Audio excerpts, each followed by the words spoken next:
All right, here we go. Welcome, everybody. This is session 6, I believe, of an 8-session run of Monsterhearts 2 that we're doing on the Open Hearth Gaming Community.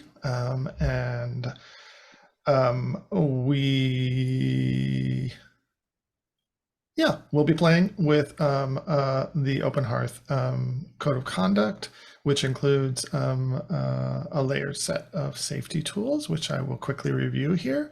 I know everyone is familiar with them, but we'll be using lines and veils, and we have a tab on the character keeper with lines and veils. Lines are things that we won't cover, we won't touch on in the narrative. Veils are things that we might allude to, but are going to be kept in the background and not discussed explicitly on screen, to put it that way. And we will be using the open door policy, which means anyone at any point can step out, step away. If you're going to step away just for a time, if you're going to step away, feel free to do so. If you can, tell me, send me a quick message about whether you're coming back or not. That could help manage the session a little bit better. But everyone's free to step out as they need to. Life happens, and we all understand. And then we're also using the X card. So if at any point anything comes up in the narrative, in the story, in the game that you feel uncomfortable with, or you feel like you're just feel uncomfortable with, you're not happy with, just make the X somewhere on screen, in the chat, anywhere you need to, and we will stop and pause, rewind. It's no big deal. You don't have to tell us why you're doing it, but you might have to tell us what aspect of the content you want us to remove. We'll rewind and we will rework the narrative from there. Okay, since this is Monsterhearts, I like to start off every session with the agenda. And the 4 principles of the agenda that guide us during our play is make each character's life not boring, keep the story feral, say what the rules demand, and say what honesty demands. Okay. A couple of mechanical housekeeping things. Did somebody get an advance? David, did Chloe get an advance? Yes, I haven't taken it yet, but I've got the 5 XP. I'm just trying to figure out what I want to spend them on. All right. No hurry on that. So when you make that decision, just let us know. And so we can weave that in. Okay, why don't we review the wishes, which are on the classroom tab of the keeper. Okay, we'll start from the top. David is still working on getting Mario to love me. We'll probably use strings attached bargain. Also has a wish for scenes with Alistair.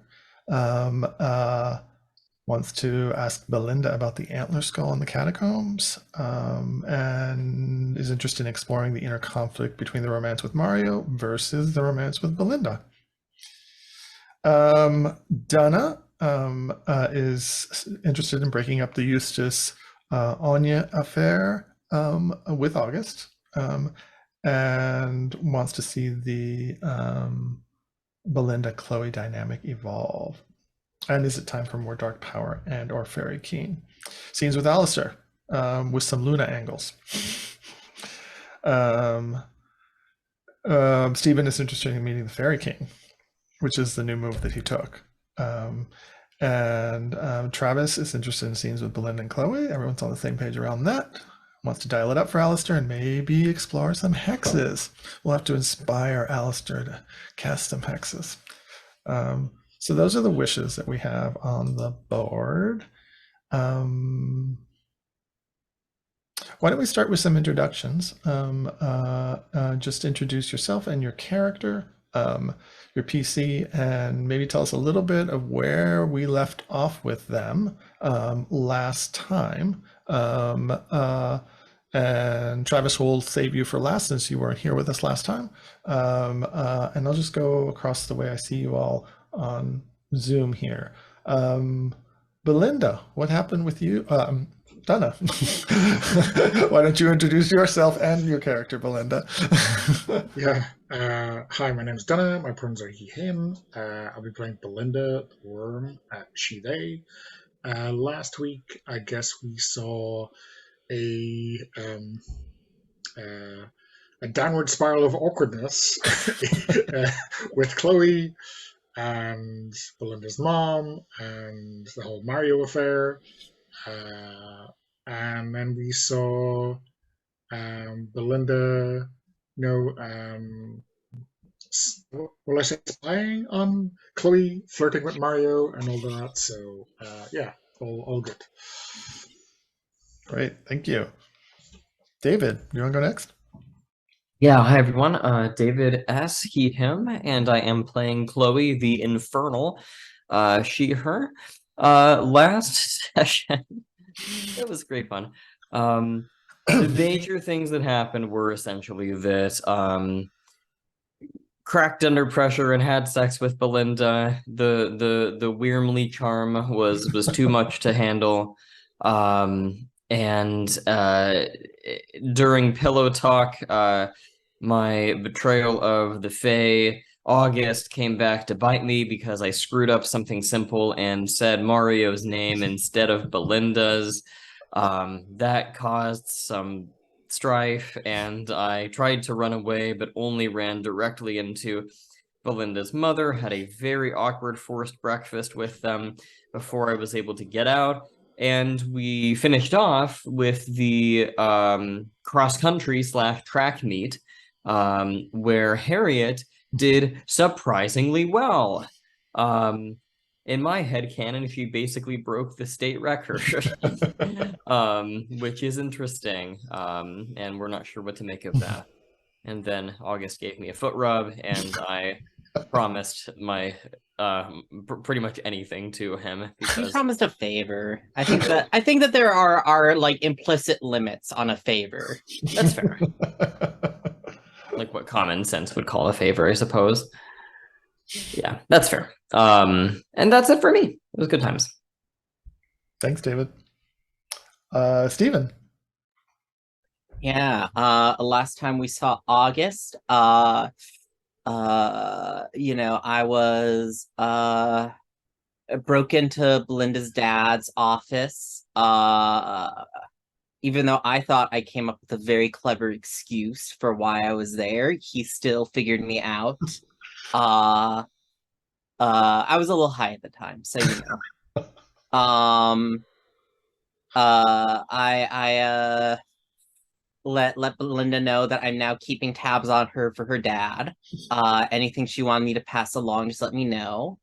I gave Chloe. Oh, right. Belinda also made a promise, but then said, no, it's not actually a promise. August, might have feelings about that. Yeah, I apologized to Chloe because clearly, she didn't do anything weird up in the that tower, because she's what's her face is doing really well. Harriet's killing it. Obviously, yeah. There was nothing wrong going on. Yeah. Yep. Great. And Travis. I'm Travis. My pronouns are he, him. I'm playing Alistair, whose pronouns are also he, him. It's been a while, so the most I remember spending a lot of time with August. We went motorbiking and wiped out and had a snog, and came back to town and went to the cafe, and that's kind of the limit of what I remember clearly. Do you remember I think dropped off August there. Do you remember stalking Chloe's little brother? Oh yeah. Yes, I was in Chloe's house hanging out with Chloe's little brother. Because you're suspicious of Chloe now. Yeah. So I also snuck in and looked through some drawers while her brother was playing some video games. Yeah. I think you stole one of his action figures. Did I make that up? Or something like that. No, yeah, I remember that because I was like, of all the people to steal something from in the house, it seemed like don't know what he has planned, but he has something planned. Something planned for Marcus. I don't know if Travis, if Alistair even understands why he takes the things he does just yet. Maybe he does. We'll find out. For those watching, I should say Alistair is the witch character, and so he's just kind of getting into what his powers are. Got it. His powers are just awakening. Yeah. Great. Thank you for that all. So I'm thinking that we'll have a little bit of a time skip forward, and I'm thinking because we're time skipping just a few days, the harm that you all have. There's two of you that have harm, I believe. Alistair, you have some harm from that biking accident. So we're going to say that that's healed. You still are bruised on your thigh and on your hip, but you can walk normal now. August, I believe you are also healed from your mother's slap. You're healed from the physical damage of your mother's slap. There's something else to your mother's slap that might still linger, but the physical harm is gone. So I'm imagining it's springtime and we're getting close to the equinox. It's normally pretty mild in Silver Springs in the early spring, but we're in an unseasonable heat wave that has hit the town, and so things are pretty hot. Air conditioning is kind of at a premium. The school's air conditioning is working hard. They've got fans out to try to keep everyone from overheating. A lot of the kids are making afternoon trips to an old quarry up in the mountains where they can go swimming, because that's one of the only places they can cool off. Technically, it's forbidden to go to the quarry because it's dangerous, but you know, teenagers. I think midterms are coming up next week. Oops, we lost Donna. Midterms are coming up next week. So there's that stressor, but after that is the promise of spring break. So that's kind of where we find ourselves. So I was thinking that we would start with each character kind of giving us a little vignette or a little slice of life of what's happening in intervening days. It could be anything. It could be something at home, something at school, whatever you like, before we start putting together interactive scenes from here on in. So yeah. So if anyone has an idea for a vignette, we could go, they could go first, and then we could just go in character creep or order from there. I don't really have a vignette, but I will say that if we do have any downtime, then I would like to use one of my bargains to consult with the Shadow Queen. Oh, okay. That's not very slice of life of me, but I just that's a little more high drama, but we will definitely get to that. Yes, Yeah. just okay. I one slice of life I guess I could do is just this is kind of cute. Maybe I'm out for a run, and then like a shadow is passing over me, kind of like we did at the very start of the first season or first episode or first session, call it what you will. And there's this moment of tension where I am kind of looking around wondering if the Shadow Queen is going to reveal herself, and then it just starts like raining on me. So it's wet and hot, so it's humid too. Nice. Great. And then if we go in character keeper order, Donna just put a message in Slack that his internet dropped. So hopefully he'll be back. So Alistair, what's something that we see about Alistair's life? Well, we see Alistair go back and reclaim the dirt bike that's up in the mountain trail, and have to walk it back all that way, walk up and then walk it back. And I think that just for fun, the action figure that he stole, he's now bungee corded it onto the number plate on the front of his dirt bike. And he's sort of mumbling to the action figure as he's slowly bringing this bike down the mountain trail, which is And yeah, I think the other piece, the other quick switch would be him in the yearbook office getting, since it's spring equinox, he's getting more and more anxious about the yearbook. So you see him in front of monitors looking through photos and putting some of that stuff together, as well as downloading the card with all of the stuff from the meet, the track meet, all of those things. All those photos that you didn't take, you weren't at the track meet. I think Belinda was trying to cover for you, and she was taking some photos. Yep. Yeah. Great. So it looks like Donna's back.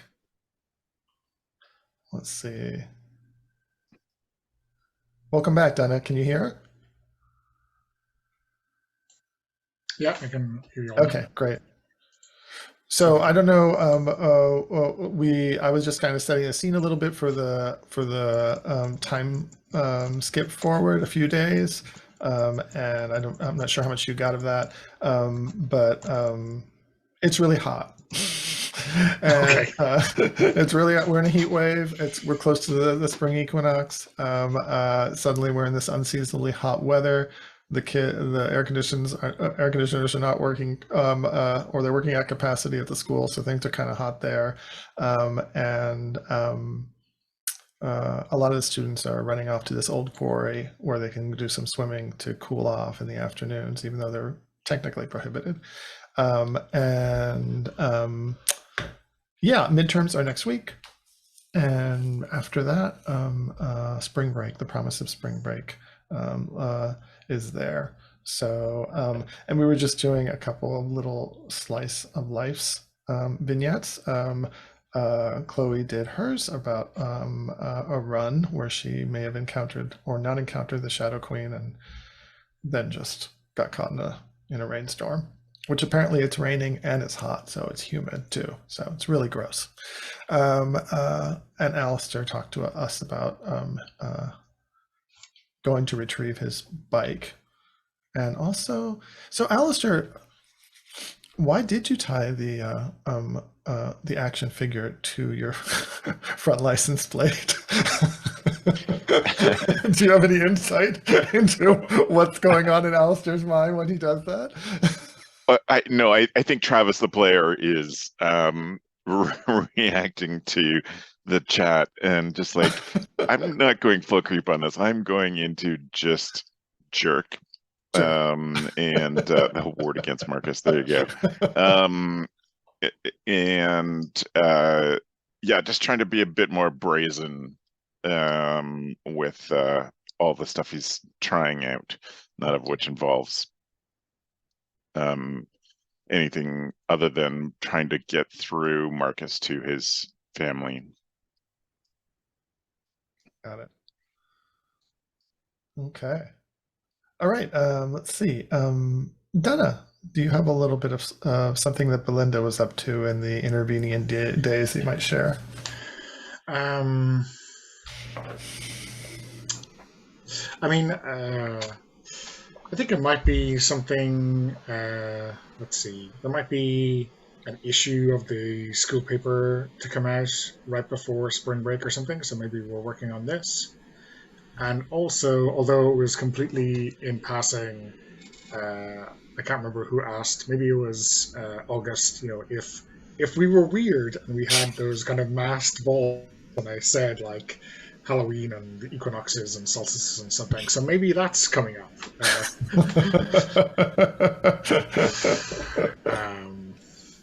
And of course, I have to help with the preparations and all of that malarkey. Okay. Some kind of, yeah, not Halloween ball. Yeah. Some spring rite. Well, yeah, I don't even want to think about exactly what's going on. We'll figure it out together. Okay. And August, what have you been up to? What did we see you up to? Oh, I need to remind myself of some NPCs names here. Yeah, I think I wake up Billy's place, I think I am crashing on the floor of his bedroom. Uh, I like wake up, shake out my hair, and kind of we see me doing morning. I'm probably a little bit hungover. I'm kind of mad at my mom hanging out with Billy. Probably not the best place to hang out. Billy's not a good influence. Neither of us are. Neither of us are. Yeah. And I think kind of still a little tired. I get onto not my motorbike, just a regular bike. And am kind of blearily biking down the morning road. Mm-hmm. Cool.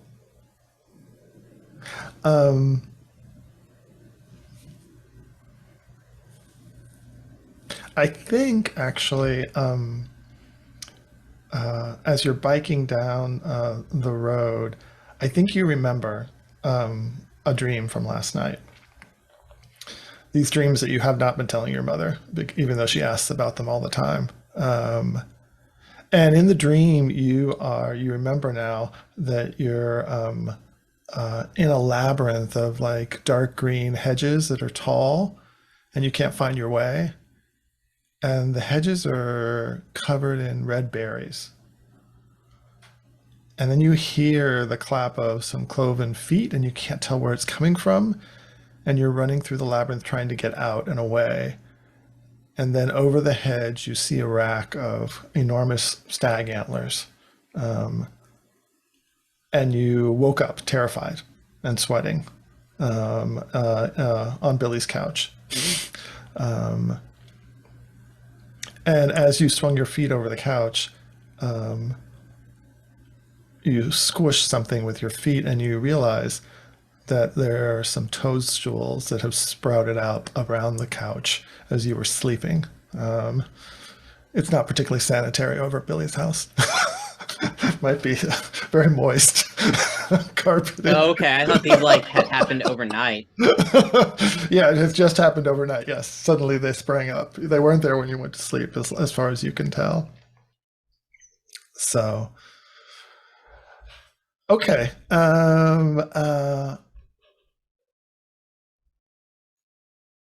So let's see if anybody has a scene that they'd like to call now, and it could be as we get back to into classes, or it could be we have a number of places now. We have the coffee shop. We could go to the quarry. We could we have Belinda's house. We actually have Chloe's house as well. Is there anyone who wants to call a scene? I still have my bargain that I'd like to do, if nothing Oh, right. else. Okay, that's right, the bargain. Okay. So where do you go about doing this? Like you're communing with the dark power. Are you just at home? Yeah, it's gonna be another one of those scenes where mechanically, I, the player, am calling for this, but I think that in the fiction, the Shadow Queen is approaching me in the shower as usual. In the shower. Okay. So it's the same thing, where I'm in the shower and you have the silhouette behind the curtain, but there's no, if you pull the curtain aside, there's nothing there, that sort of thing. And mechanically, what I'd like to do is use my strings attached bargain to ask the dark power for something that I really, really want. And it's just so you know, it's Mario that I really, really want. Got it. So I'm going to add a string then, just mechanically now. The dark power will take one more string on you. I think that brings it to 4. That brings it to 4, and I'll just add it right here as well. So we can see how bad Chloe's got it. That gets me 1 away from darkest self. All right, let me just make that a little bit bigger. So, excellent. All right. Yeah, I added for those of you, everyone, I added a little to the mirror board. I added the string economy, so you can see a visual of all the strings as well as the relationships. All right. So I think you see the shadow, by now familiar, entering the bathroom.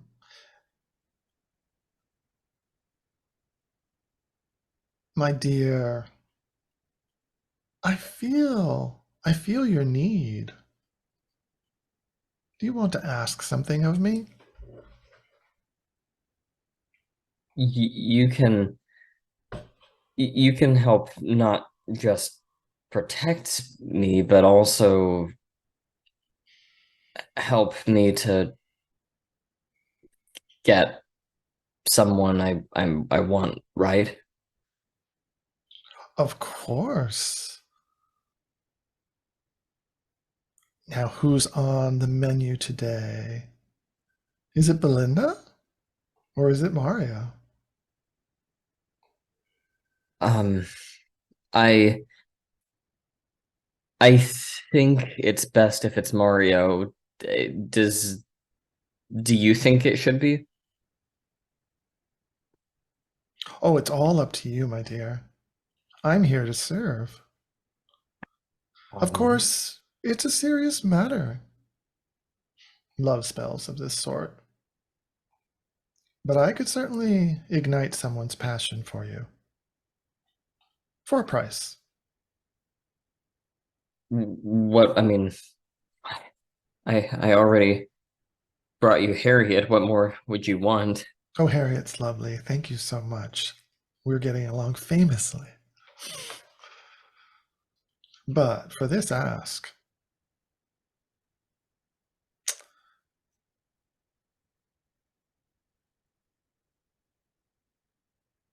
and which is it that you want? Have you decided, Chloe? Mario, I think. Mario. Mario. Such a charming boy. So sweet. Yes, I could make Mario burn with desire for you. If you bring me the horn skull from the catacombs at the Marcham House. You remember the one. I pointed it out to you when we were in the catacombs. Yeah, It's a small I thing. what if you don't mind my asking, what is that? Oh, it's no concern of yours. Well, where do you want me to bring it to? Once you have it in your possession, once you have it out of that house, then I'll let you know where to bring it. Um, sure. Perfect. Whatever you say. And once the skull is out of that house, I'll work my magic on Mario for you. Do we have a deal? Yes. Lovely doing business with you, my dear. There's a rush of wind and the bathroom's empty. I will take my advance now. I'm gonna take the under pressure one that it gives me a +1 to carry out the bidding of anyone who has 3 or more strings on me, and that includes Belinda at this point. And the dark power, I suppose. Yep. So I'm good for now. Okay, excellent. Excellent. Well, let's go in character keeper order then and see Alistair. Last time we saw you, you had your conversation with Marcus. You played some Fortnite with him. You stole his action figure. Oh, and you recovered your bike. What's the next scene that you imagine Alistair might want? Maybe with one of the other PCs would be great. They've missed you.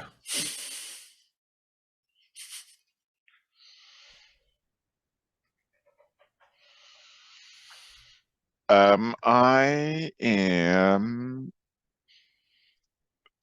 Well, I'm definitely open to a scene with Belinda or Chloe, who I haven't. That's certainly on my wish list.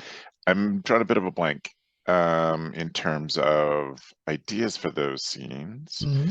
Trying to think about what Alistair's motivations are at this point. I think he is, I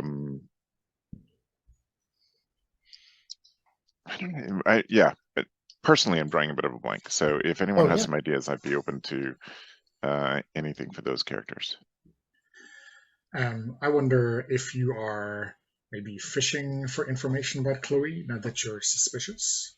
And I do have quite a few photos from the meet at the weekend, so maybe we're going over that for the next publication. Okay. Yeah, so sitting in the yearbook office, looking through photos on a big screen. Yeah. Okay. And I think it's maybe it's obvious to you how much Belinda really doesn't like looking at some of these photographs because they show Chloe and Mario definitely closer than she'd like, right? Yeah. There's that one image of the two of both their hands on each other's hands. I recall that's quite a striking image. Yeah. Hey, are you okay? Didn't you and Chloe have a little thing? Were I picking up the right stuff or no? We did, yeah, we did. I thought it was clear what Chloe wanted, but obviously,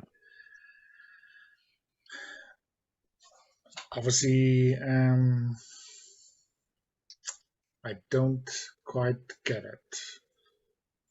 Yeah, this Marcus stuff looks confusing, shall we say.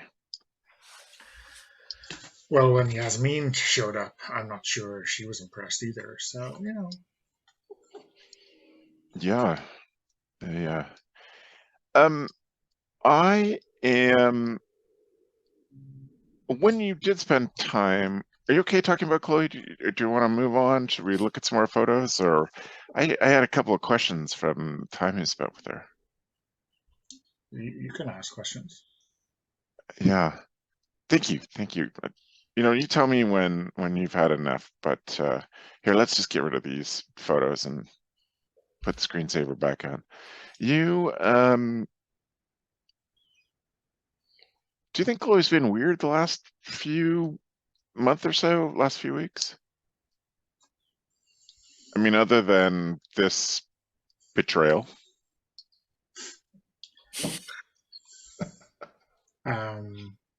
You mean since Flip, or you mean like just very recently? Well, yeah, no, I'll give her a bit of space over the Flip stuff, but more recently than that. I mean, I give her a bit of, what's the word I'm looking for? Give her a bit of empathy for that. Although I have some questions about that too, but how about lately? I mean, I'm not sure I'm the best person to judge. Okay. Yeah. August said something very weird to me. Like he felt like Flip was haunting someone. Oh. Like, do you think he's haunting Chloe? Huh. Well, that's weird. Did he say why he thought that? August is very wishy-washy on details sometimes. Yeah, I found that too. I'm wondering, Alistair, when Belinda says that, since you are being haunted by Flip, whether you need to keep your cool in this situation, or it seems like you're trying to hide the fact from Belinda. Is that correct? Yes, definitely. Yeah, sorry. So Belinda is August said that Alistair was being haunted, so she is definitely fishing. She's fishing. Yes. And maybe trying to come up with some reason why, like if one person is being haunted by a flip, why not two? You know, she doesn't know what's going on with Chloe either, so Yeah. So kind of fishing for info. So I don't know, Travis, if you if you think that's pushing a button or. Well, I was wondering, Jose, about hexing at this point.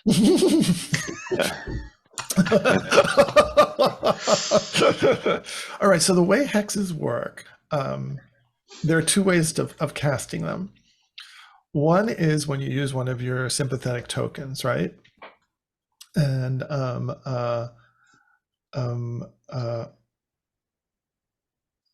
that is behind the scenes, right? Let me make sure I've got this right. It's been a while since I cast a hex. Yeah, you can do a sympathetic token like from anywhere, I think, or it might still have to be present. Mm-hmm. But if you don't, you need to actually be looking at them, and you need to like loudly like chant mystical words. Yeah, and your eyes roll back in your head and shit like that, and it's really obvious that you're doing something bad. Yeah, but you don't need, that's what I couldn't remember. You don't need a sympathetic token actually on someone to hex them face to face, apparently. So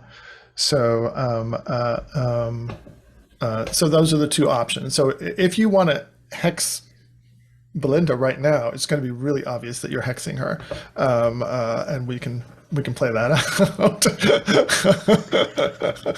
When I don't have any sympathetic tokens, you don't need one for the face-to-face one. Yeah, if you want to just be seen loudly chanting, rolling your eyes back, doing weird mystic bullshit, and then something bad happens to Belinda, that you can do that. Okay. Your secret might be out then. Your secret might be out.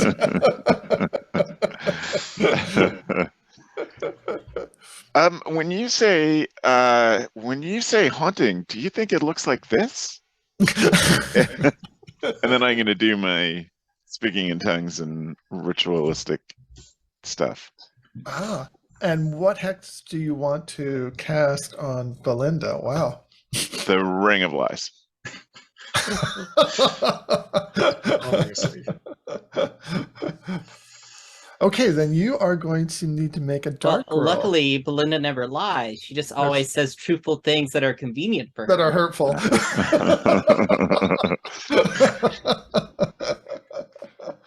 That's what Stephen said.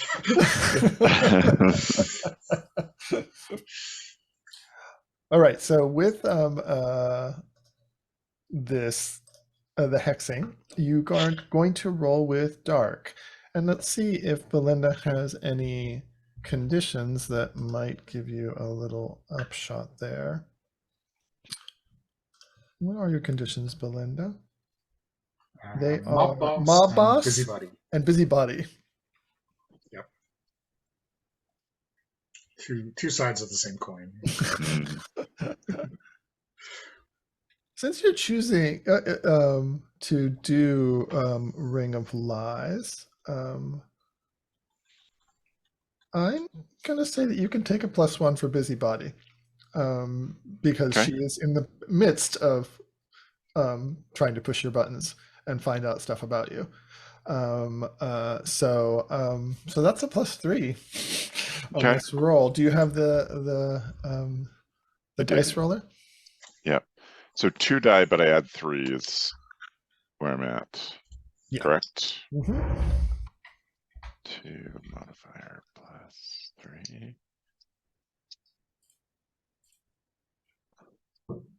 10. Okay. No, I keep looking at the ones that drop down in the recent rolls. It's a 9. It's a 9. Okay. So on a 9 for a hex, it works. But you have to choose one from the following list. The casting does you 1 harm, the hex has weird side effects, or you trigger your darkest self. We haven't talked a lot about darkest self. I know you're I was gonna ask about that. New to the game. Darkest Self is when your character kind of hits their rock bottom and loses it basically, and so all their worst impulses come out. It's not that they're necessarily more powerful; they're just more out of control, and their worst impulses come out. And so, for each one, your character, for instance, has a Darkest Self description. There's a description of what happens when you go into your Darkest Self, and there's also a way out of it. For you, just so you know, your Darkest Self is the time for subtlety and patience is over. You're too powerful to put up with their garbage any longer. You hex anyone who slights you. All of your hexes have unexpected side effects and are more effective than you're comfortable with. And then to escape your Darkest Self, you must offer peace to the one you've hurt the most. So are you ready to go full ballistic? Is the question. You have other options here. Yeah. You could. Take a harm, or what was the other one? Take harm. The hex has weird side effects. Oh, I'm interested in Darkest Self, but weird side effects sounds fun too. Can I suggest a weird side effect? Yes, please. I think maybe the hex has an effect on the yearbook or the paper office, and so we are running the truth, the whole truth, nothing but the truth in every article that we write. Oh, that is great. I love that. Thank you. Everything gets revealed. Yeah. That's so good.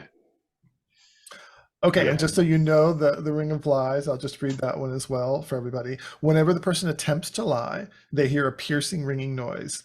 Big lies will often make their knees buckle and disorient them. Severe lies can cause harm or even brain damage. So, Belinda, you just saw... Alistair, what does it look like when you cast this hex on Belinda? She just asked you a question. You're in the yearbook office, and what does it look like? Alistair just spins his chair around and grabs the arm of Belinda's chair and puts himself right in front of her, and then begins his chanting and shaking. And I think I think it's intense, but not super long, like 10, 15 seconds of it.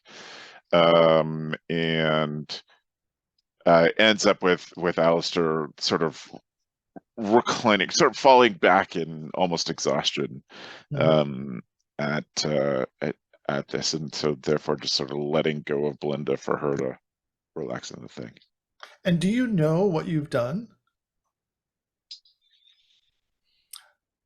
Like, do you know that it's going to be the Ring of Lies, that's the particular hex that you just cast on her? Yeah, interesting. I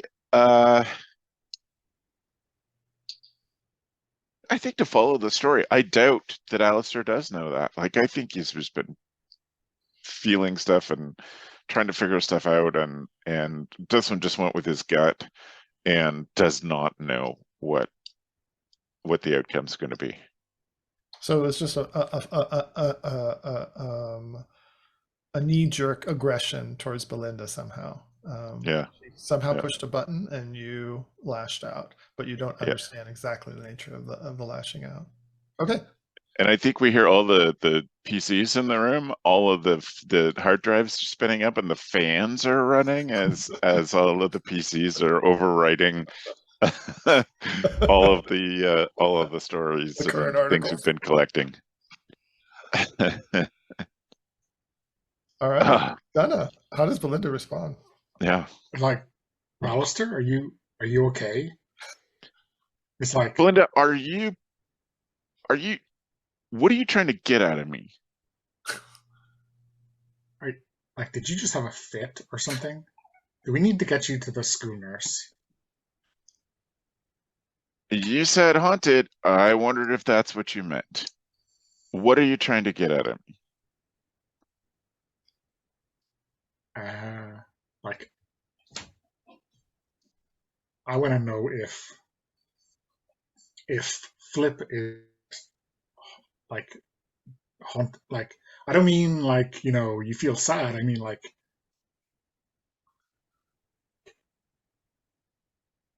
No.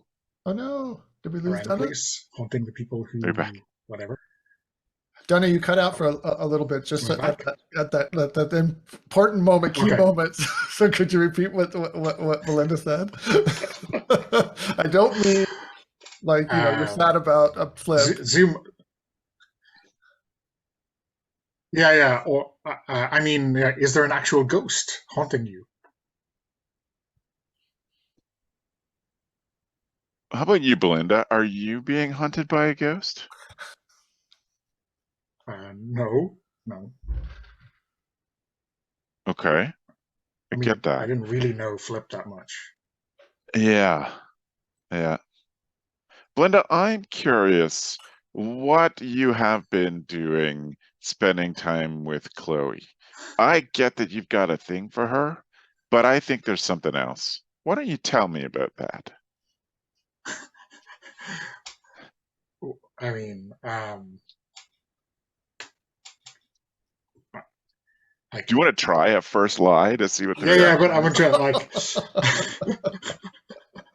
I mean, I'm trying to think what she would say naturally, but yeah, I do. Yeah, I really yeah. do want to have like a, some kind of flavor of lie just to give this teeth. I think it's something like just a denial, right? So I say nothing. I've been doing nothing, and then I guess I get a blinding headache, right? Yeah. And the ringing noise happens. Yes. Yeah. And you definitely see that, right? That's Yeah. Um, Belinda, I don't believe you. and I think as I open my eyes and maybe my vision is blurry, you see that. Oh, you weren't there last week, Travis, but you see Belinda's third eyelid, this reptilian eyelid, like blink as she kind of tries to focus. Okay.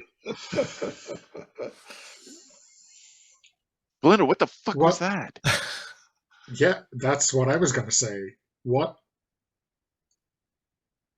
did you do to me? I'm the one asking questions here, Belinda. What just happened to your eye? Your eyes. I have a headache from whatever you did to me.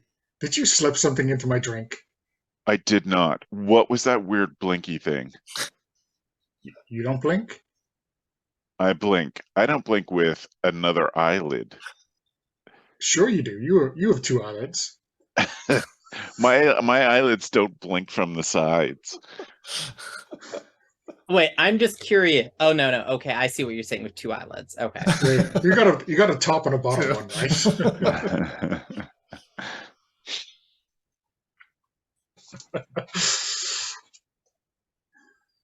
Belinda, how long has that been happening?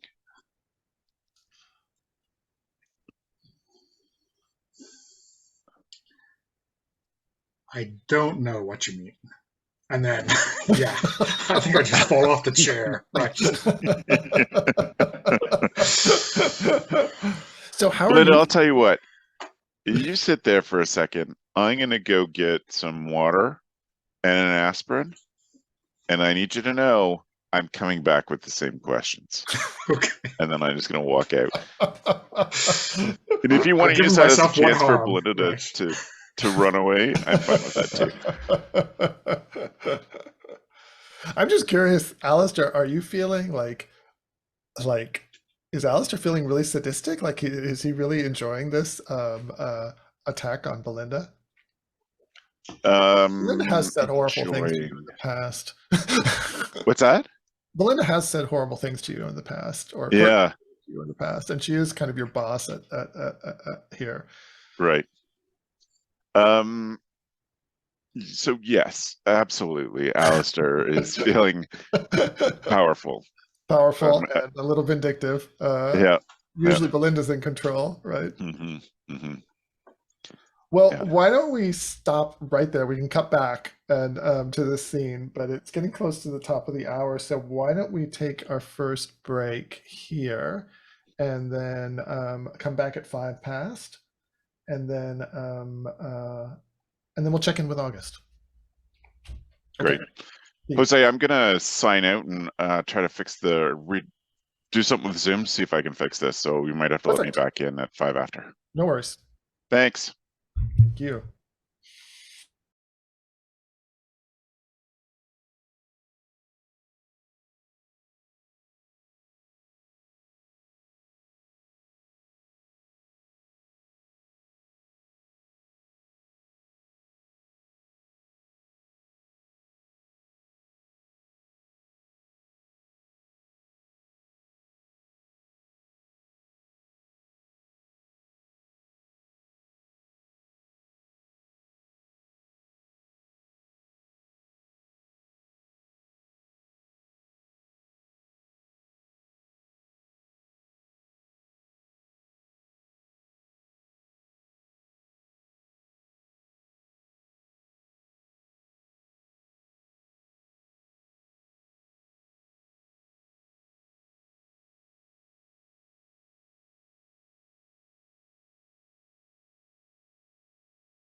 Okay, we're back. So we just cut away from the scene at the in the yearbook office, yearbook/newspaper office at school, and we're going to switch over to August. Is there a scene that you'd like to call August?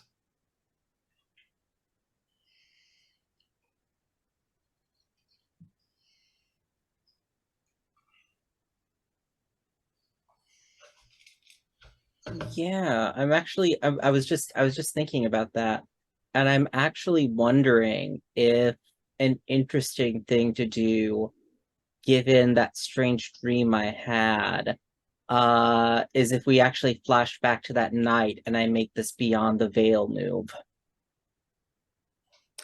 Flashback to Like, do you think that's like, if that's maybe something like what I thought was a dream wasn't actually a thing I did last night? oh, I see what you're saying. That you actually had the experience. Yeah. If that's cool. Otherwise, I can take it other places. Mm. I can do something else. Yeah. I wanted Um, to open the door for you to be able to. I'm trying to open the door for you to use that move at some point. yeah, To yeah. make a connection with the Fairy King, but you still don't know about the Fairy King. That's the thing. What do you know about your father, August? I don't know much. I don't think Mom talks about him. I think that I will say that when you do remember that dream, one of the details that stands out to you are those red berries in the green hedges.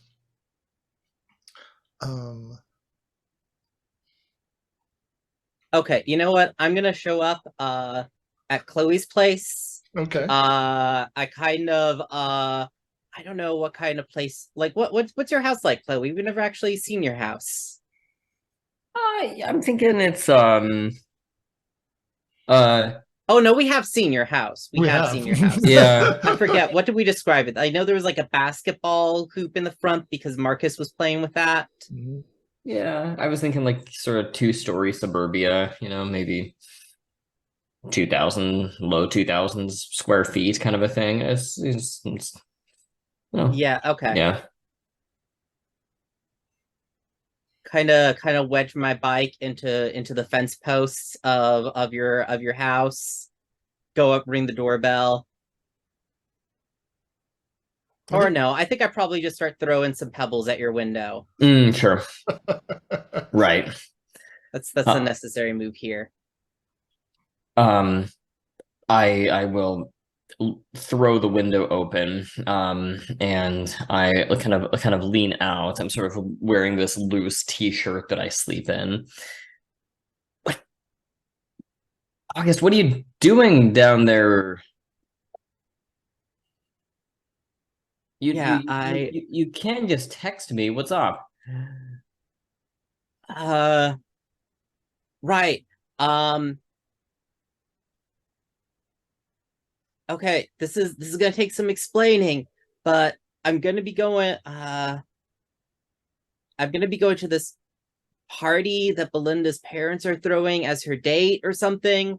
And okay, we're pretend dating to break up our parents. That's all you need to know. But I need some backup because I don't know what kind of crazy, I don't know, eyes wide open shit her parents are going to be into. Have you met them before?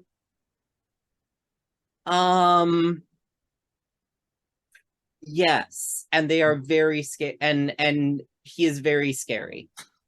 Oh, you met Dad? I only met Mom, and she is weird. Exactly. This is gonna be. I need some backup so that they don't take me off to some like background S&M dungeon. Okay. Wait, so are you going by yourself? No, I'm going as Belinda's pretend date. Keep up, Chloe. I just told you that. Okay, so I'm just gonna go with you to a party with lots of other people there that neither of us know, right? Yeah. Look, you said you owe me a favor, Chloe. I'm spending that string to tempt you with the XP. Oh goodness, yeah. Well, yeah. No, I'll take it. I'll go with you. Because I was kind of hoping to get into Belinda's house anyway, so I could nab the skull. Oh, do you say that out loud? No, I don't. But I'm just thinking that. So that's okay. Yeah, you can spend a string there if you'd like. Yeah, just like date and time, place and time. Okay. How are you doing, by the way? Pretty good. Yeah, why? Is something up? Wait, do I think anything's up with Chloe? No. You don't No, ask me that unless there's something I'm just, going on. I'm just asking. Yeah, no, I'm fine, man. I think Trip's ghost is around haunting people. I don't know. I just thought you should know. What? No, no, what? Ghost? And I realize I'm just like yelling this out my window at this point.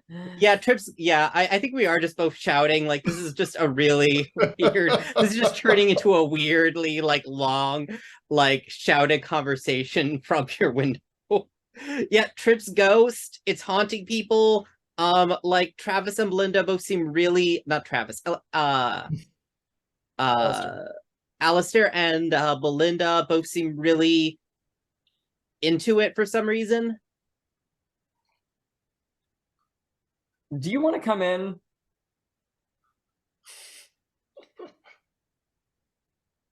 Oh, do you think that would be better?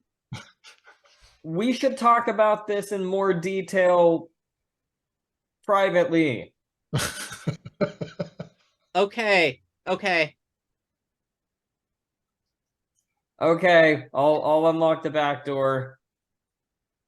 And as you turn around from the window, Chloe, you see your little brother Marcus in the doorway, and he says, "Flip's ghost is haunting people?" No, idiot. He's not that ghosts don't exist. That's not a thing. Who is that? He says it's haunting Alistair. I thought Alistair was your new boyfriend. Is this your new boyfriend? What? No, I'm not dating anyone. No, fuck off. Oh, then why'd Alistair? When's Alistair gonna come over again? What? When did you get so close with Alistair? Buzz off. He came over. He told me he was gonna give me a ride on his dirt bike. What the hell? And then he came in and was I played even Fortnite here with at the me. time? You weren't here. Mom wasn't here. I was by myself. Dude, you can't just go stranger danger. Now get the hell out of my room, man. Whatever. I'm gonna tell Mom you're screaming about BDSM out the window. I don't even know what that is either. Oh my god, you're such a little shit. Just go. Okay, whatever. He's weird. I like Alistair better. And at this point, I'm like pushing him out and like closing the door to my bedroom behind both of us as I like head for the stairs to let August in. Okay, let's well, but I think we can keep going with this scene a little bit more. Just briefly, I mean, I'll almost like pull you in the door, August, and say, Yeah, okay, I actually want to know, like, because this is something Jose asked another time. Is this a point where you need to keep your cool? Because you just heard about Trip's ghost and how apparently everyone else is talking about Trip's ghost. Am I doing something? Am I acting despite fear? Jose, do you think this calls for a move? How does Chloe feel about Trip's death? Is she guilt-ridden about it, or is she secretly satisfied? Is she afraid she's going to get caught somehow? How triggery is it for her? It's pretty messed up. Like there's a small part of her that is glad that he's gone because she's free, but then there's a much larger, more kind of abused part that is really quite attached to him and feels responsible for his death. And this is one more thing that I screwed up and blah blah blah blah blah. All right, then I think it does make sense for you to roll to keep your cool in this situation as you open the door and August barrels in. Oh boy. Okay. So that's with cold, which is a -1 for me. Let's try it.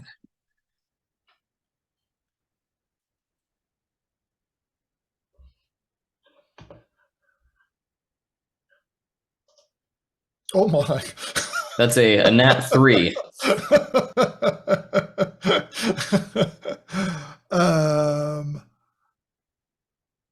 Let's see. I was gonna say, is there a consequence that would be interesting here? I don't know.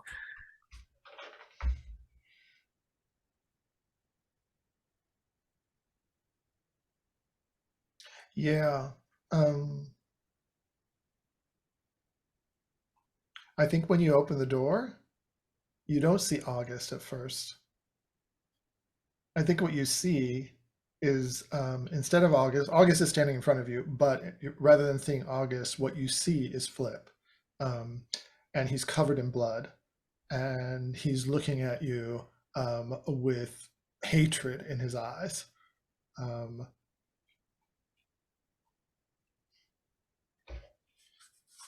Can I take a harm for that? It's not really physical harm, but I mean, I don't know. And then you hear a scream. Your little brother followed you down, and he sees Flip as well, and he screams at the top of his lungs.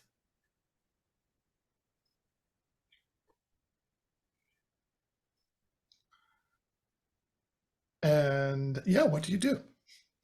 Yeah, I'm gonna fall backward against the wall and basically just start crying and curling up into a ball. And that would be how August finds me if August comes around. No, that is August. It's like Oh, that actually. Flip is shit. superimposed upon August. So rather than Oh. seeing August, you're seeing Flip instead. And so when August, how do you respond when you see her crumple? I mean, yeah, this is gonna be bad for Scream. Chloe. I say, Chloe, what's wrong? And I like bend down and wrap my arms around you and hug you. And you still see Yep. August as Flip. Yeah, I'm gonna be shrieking, no, please don't touch me. I jump Just like back. acting I like jump that. back and I'm gonna gaze into the abyss because I have no fucking clue what's going on. All right. When you gaze into the abyss, you roll with dark. Or you name what you're looking for, sorry. And then I want to know what the fuck is wrong with Chloe. what the fuck is wrong with Chloe? God damn it. And okay. So go ahead and roll with dark. Let me go right there. Sorry, the screen's taking a little bit of time to load. There we go. Oh, and Chloe, I think I'm going to give you the condition hysterical now. Oh, that takes me to 3. Goodness. I think I get sensed like a Okay, and certificate in the mail if I get one more. succeed in making the situation worse. Even worse. Well, although I don't know, I guess like, am I hitting on Chloe's condition of troubled? I realize now. Oh, right. You could use that, yeah. You could tag that probably. Yeah, I think I'm That actually tagging makes that. sense. So I get a 7 then, not a 6. Okay.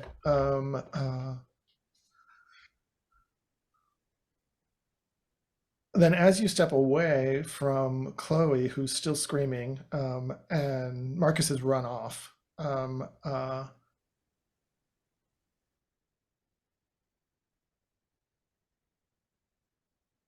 you get a terrifying jumble of images, and also kind of physical, visceral sensations of the accident that killed Flip, almost as if your own limbs were being mangled and your own neck broken in the accident. And interspersed with this experience are images of Chloe, and I don't want to go too far, but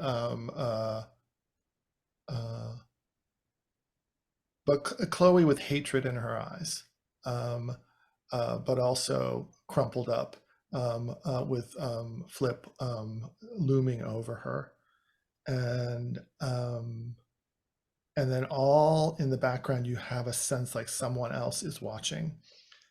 Someone else is watching, and someone else is taking delight in the chaos, in your pain, and you feel a strong presence, a dark presence. and you know that they're behind all of the things that are happening. I just babble, "Who is it, Chloe?" Vomit, and then collapse because I'm feeling all this, and I don't think. all of that. Yeah. Yep, This got dark fast. I know. Ouch. Well, maybe we will we'll cut away from that for a moment,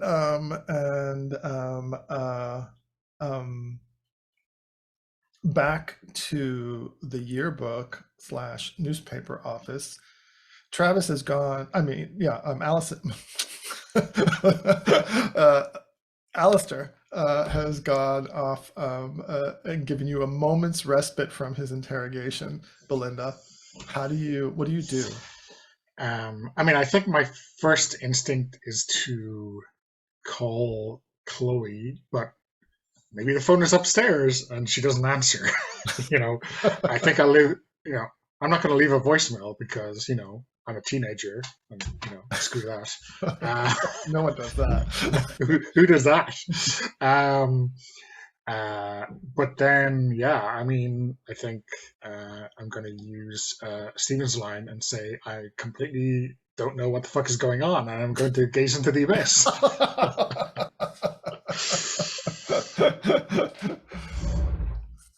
All right. Well, when you gaze into the abyss, you roll with dark. Oh no, you say what you're looking for. Yeah. Well, I guess what the fuck has Alistair done to me? What the fuck has Alistair done to me? Okay, that's pretty straightforward.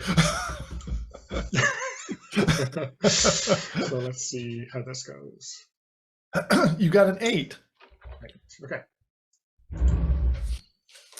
All right, so you see also a jumble of images. The computers are all kind of going wackadoodle around you because they're all rewriting all your stories. It's like all the stories are kind of flashing across the screens as you're looking at them. I like how this implies that Belinda's cover up editorial reach just extended to every aspect of the school newspaper.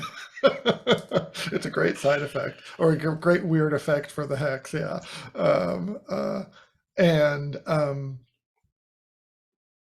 And then it's almost like images that are pulled up from the computer that Alistair usually works on, of all the Tumblr accounts that he's been obsessing over, where he's been learning about witchcraft, and you're just inundated in all of those, and there are pentagrams and images of the devil and all these things that are quite disturbing,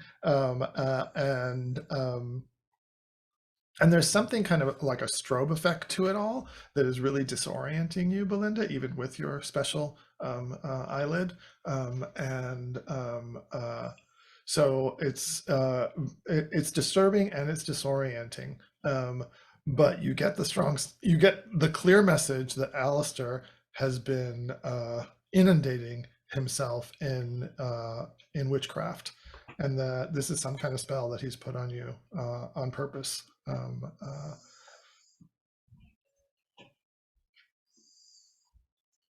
Is that good enough?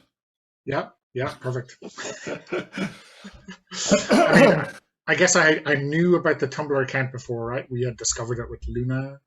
You had, but maybe there's something, maybe the line is much straighter in my mind now, or something.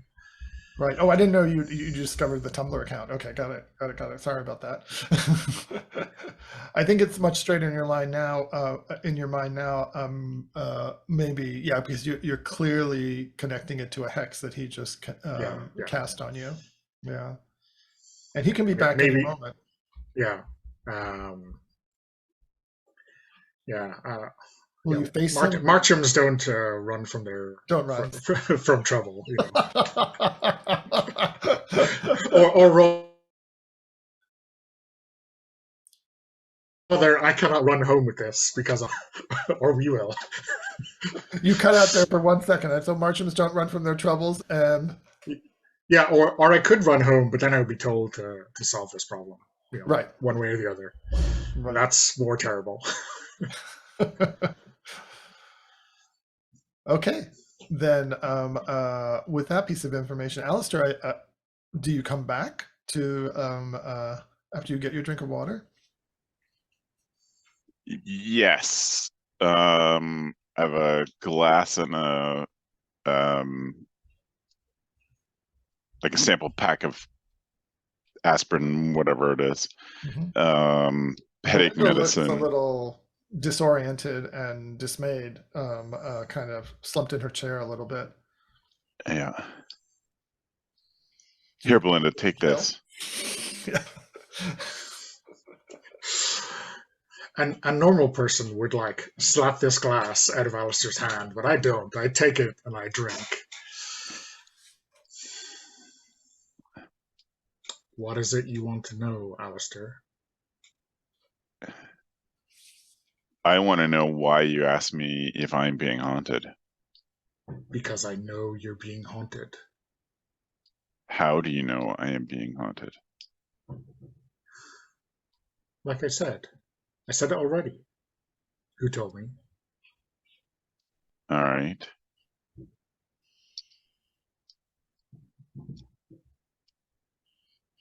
How about we do this fairly?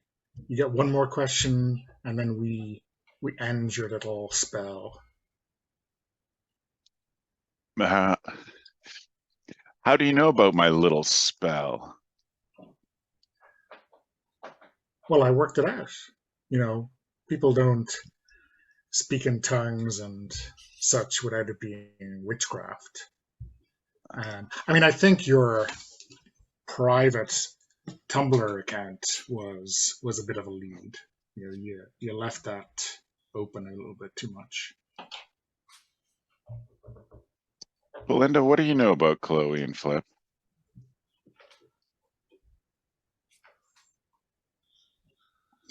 So you're gonna stand up. You're gonna release me from this fucking spell now, Alistair.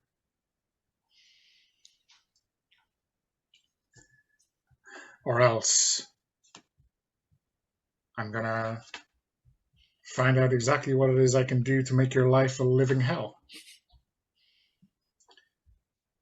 And remember that the heck doesn't make you speak; it only Yeah, shows you if you lie. Oh yeah. yeah. I mean, but like, so I wonder, am I trying to maybe shut Alistair down or something like that, Possibly. or to try to. What was the or, Donna? Or try to do what? Try to shut him down? Or to get him to lift the spell. Right. Yeah. Let's see. A shutdown might be the appropriate one. Oops. Grab something.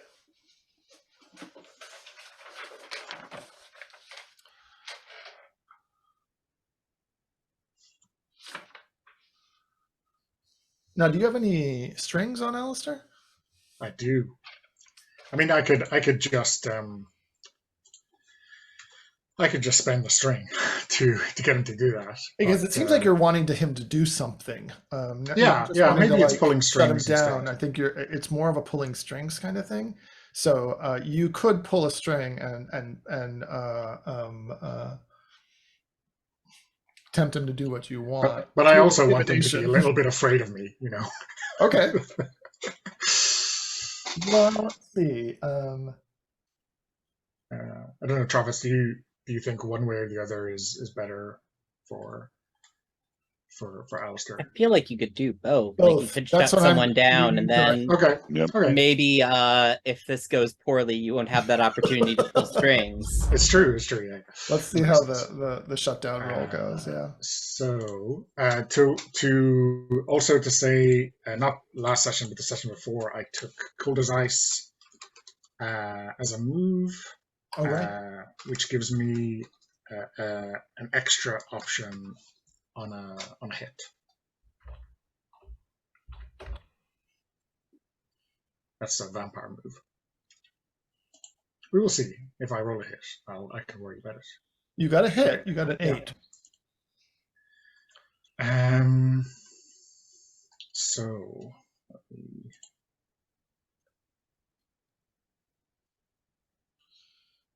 So you get to choose something from that list.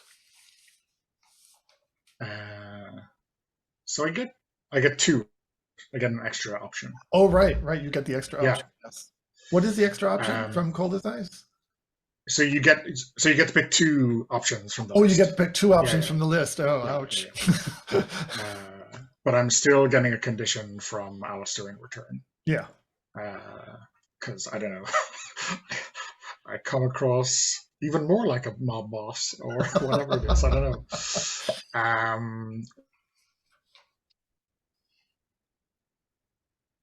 Sorry, Alistair doesn't. Okay. So I'm gonna take a string, and I'm gonna give you a condition, and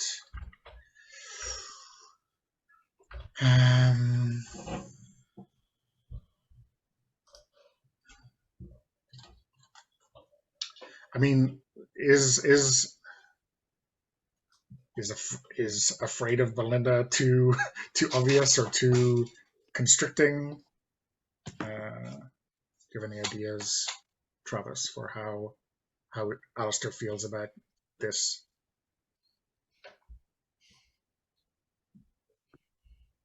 I mean, it's not too constricting for sure. I was trying to think if there's anything else, how creative we can be, but that's fine. Okay. Yeah. You want to write that one in Yeah. on your sheet?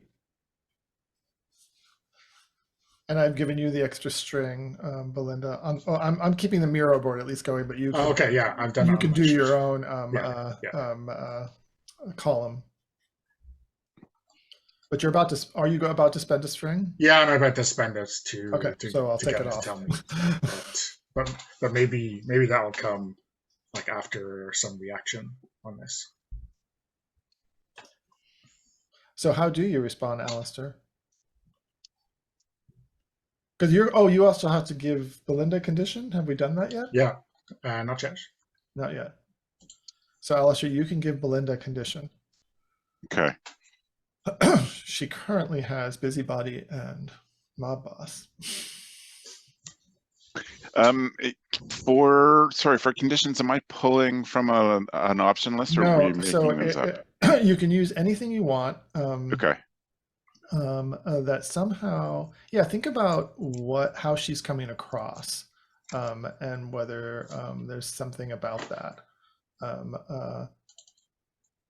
So it could be something about her aggression, something about her reactivity, something about her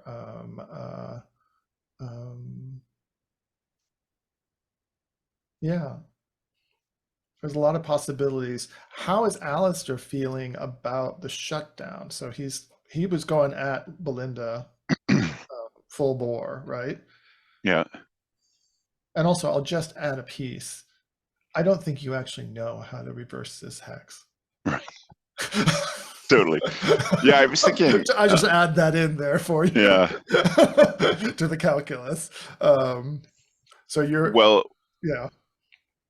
Yeah, I was thinking the same thing. But if I mean the shutdown sort of works, then what if the condition is that for a period of time, any lies Belinda tells just make her nauseous, not the same pain, not the out of control? Is that too specific for what the intent is? No, so the condition won't affect the hex necessarily. Okay. The hex, you cast the hex is on Belinda. It's stuck. Okay. Unless you can get rid of it somehow. You could give the condition lying B or something. I don't know. Lying B, something like that. Right. Yeah, because you have seen her lie quite a bit in the past few moments. Okay, yeah, I get that. That's a good one. Yeah. Lying liar who lies.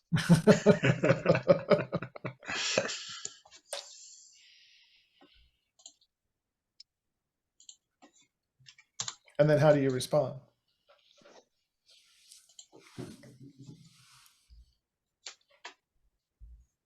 Yeah, so I can't take it off. You could try. But you're not going to snap your fingers and take it off. Let's put it. Sure. Belinda, listen, I'm just trying to figure out what's going on around here. There's so many things going on, and no one's telling the truth. And I just need to know what's going on. I am certain something happened to Flip, that this was not natural, and everybody's getting exceptionally weird.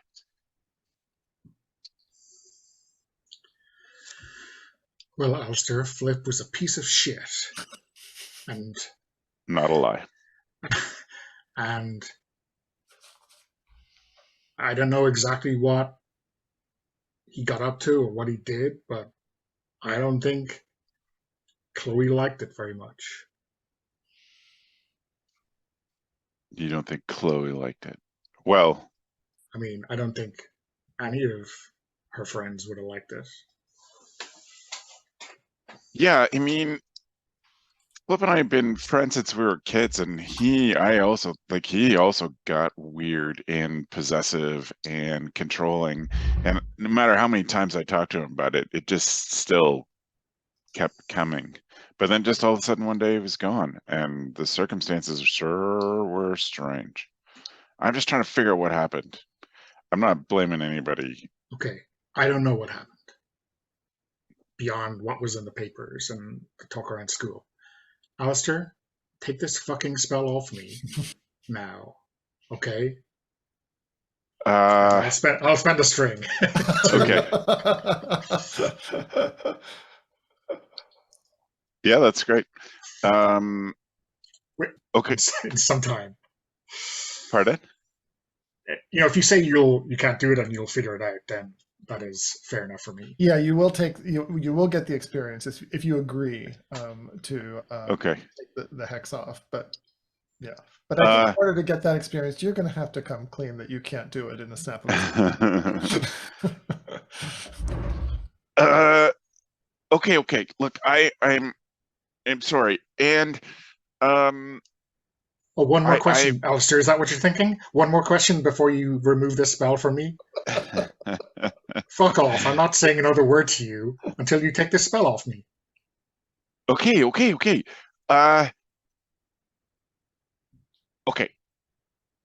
But here's the thing. I don't know exactly how I did what I did. And so I don't know how to take it off. The fuck?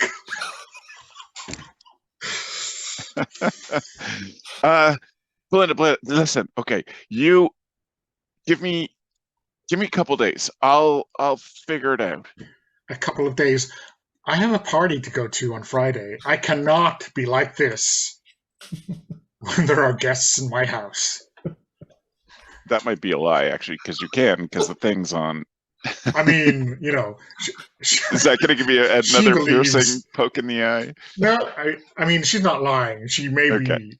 I mean, I guess it's like a slight hyperbole, right? Yeah. But like, as a teenager, she feels that this is the truth. Teenage truth. Yeah. Okay. Yeah. Okay. Here, I'll go. I'll look after it. I'll go. And I grab my backpack and my helmet and run out the door.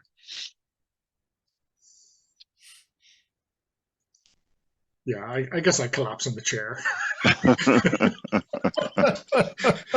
holding my head in my hands and not just at the headache. You know, it's like. Okay, I think we. How can I avoid everyone for 2 days? Like. Right. Don't speak. You're mute for 2 days, Belinda. Laryngitis. Yeah. Laryngitis. Severe laryngitis has come upon you. So I get 1 experience? Experience, yeah. So add that there. Right, exactly. Okay.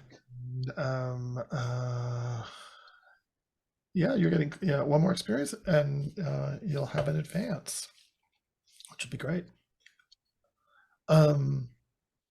Okay,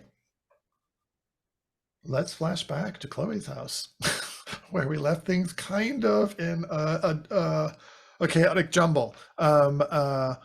Both both of you, August and Chloe, are collapsed somewhat. August, you've stumbled back after your vision, and No, I straight up collapsed to the ground. collapse to the ground. Yep. Full on collapse to the ground. Yeah. As if your own bones had been broken. Yeah. Yeah. Um,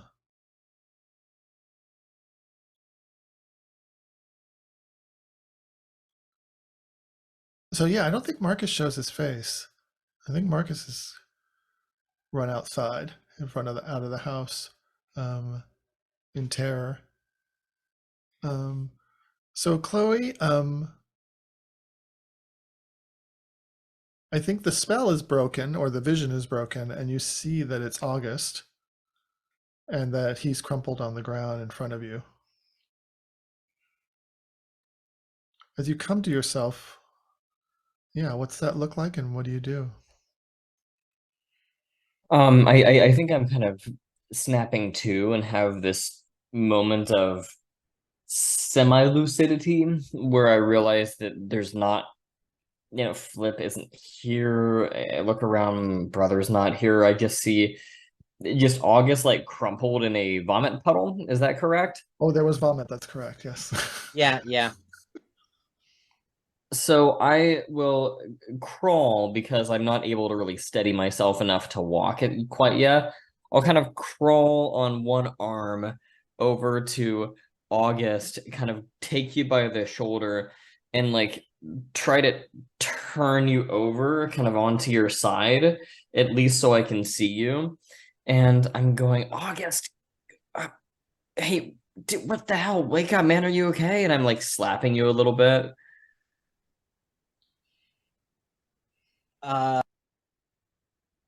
Oops, I muted myself. I kind of say, yeah, I'm here. Uh I kind of look at you and like grab your hand. I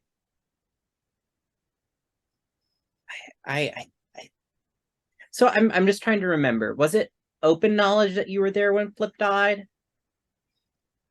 I never myself as a player clarified where I was at the time of the death. I don't think we ever got Okay, into well that much then I'm detail. asking that. Like then, Chloe, I don't. Were you there when Flip died? Um, Jose, is that up to me, or did you have an idea about that? Well, the only thing we've established about Flip's death is that it was a biking accident and that Alistair is the one who found the body. Mm-hmm. That's all we've established. So if you Yeah, want to insert something about Chloe, feel free to. yeah. I'm gonna say no. He was out by himself. What? August, was that the ghost thing?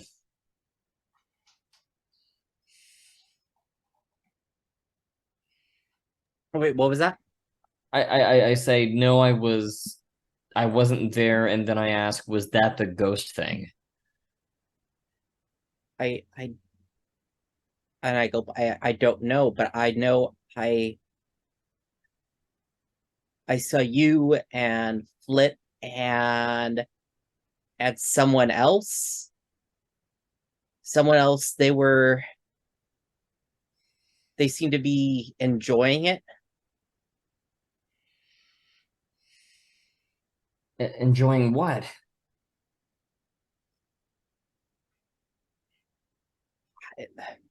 I don't know, enjoying what Flip was doing to you, enjoying him dying. I don't I don't know what I saw. And it was who? It was me and who? Flip. We were enjoying Flip and No, me were a enjoying. third person, a third person. Like that was what I said. A third person was enjoying it. Was there. But you don't know who? No. August, who else Was did you this- say was haunted? Was this like? Was this what? Was this who I saw you with that night? That night with Heather? Or Heather? Harriet. Harriet. Sorry, Harriet. It was an H name. Harriet. There was no one with us, August. What are you talking about?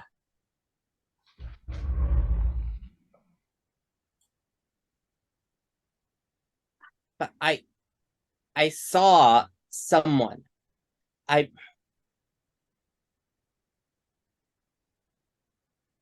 guess I'm gazing. I may be a little bit tearful. I look into your eyes. Are you really saying you didn't? There wasn't anyone there with you that night? No, it was just I'm- me and Harriet.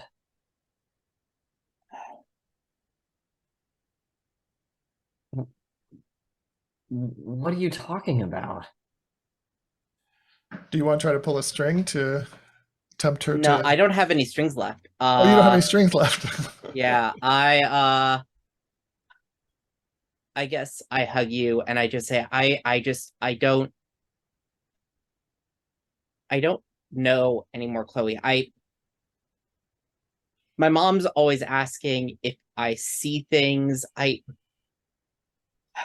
don't know. Do you think there's something wrong with me? I I don't think so. Who else did you say was being haunted?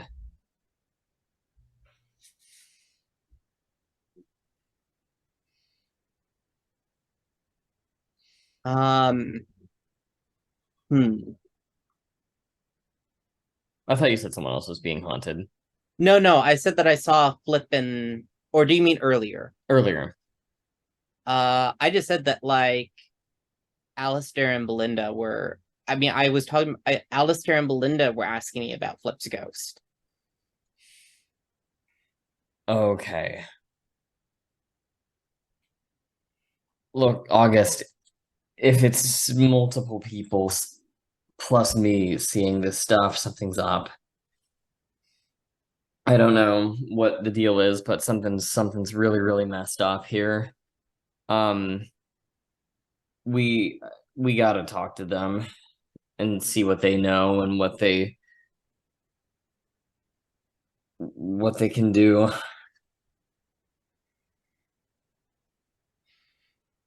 And as you say that, you hear a car pull up into the driveway, screeching, a car pulling up into the driveway.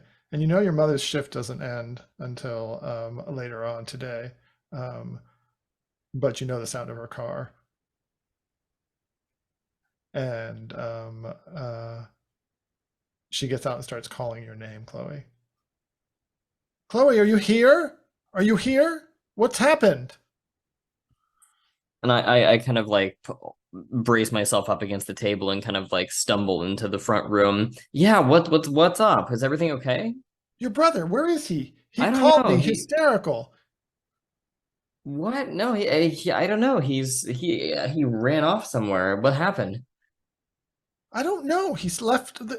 He just called me hysterical, said, "Come home, Mom. Come home. Chloe's sick," he said. Who Oh, vomited here? Was it you? She looks at August, who still got a little vomit on his face.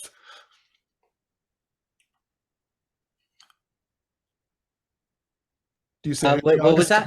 I say, Chloe's mom says, "Who vomited here? Was it you? Yes. Are you all right?" I think there's like a long pause, and I'm like, yes. You can hear you can definitely hear the question mark. Chloe, you go find your brother. yeah, sure. I can. Yeah. And you, what's your name? She turns to you, August. I'm gonna go, and I just start going. Okay, I think you'll need to make a runaway move for Yeah. that.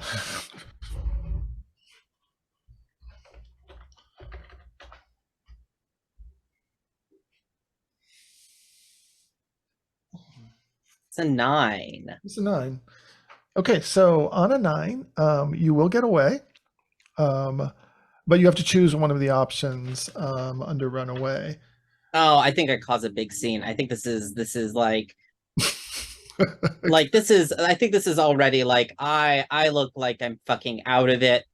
I think it looks like, I don't know, one of Chloe's drugged out friends like came to her door, vomited, got her brother lost, and then like shakily biked away from the house, probably biking through some flowers or something your mom had planted in the front yard. Like this is gonna be news. Yeah, and I also imagine you when you turn to run, there's a bunch of slipping on your own vomit on your way Yeah. out Yep. the door Yeah. to get to your bike.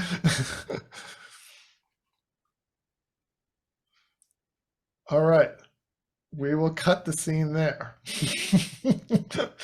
And looks like we're close to the top of the hour, so why don't we come back at the top of the hour from our break. All right, see you soon. Morning. Okay, welcome back, everybody. All right. Donna,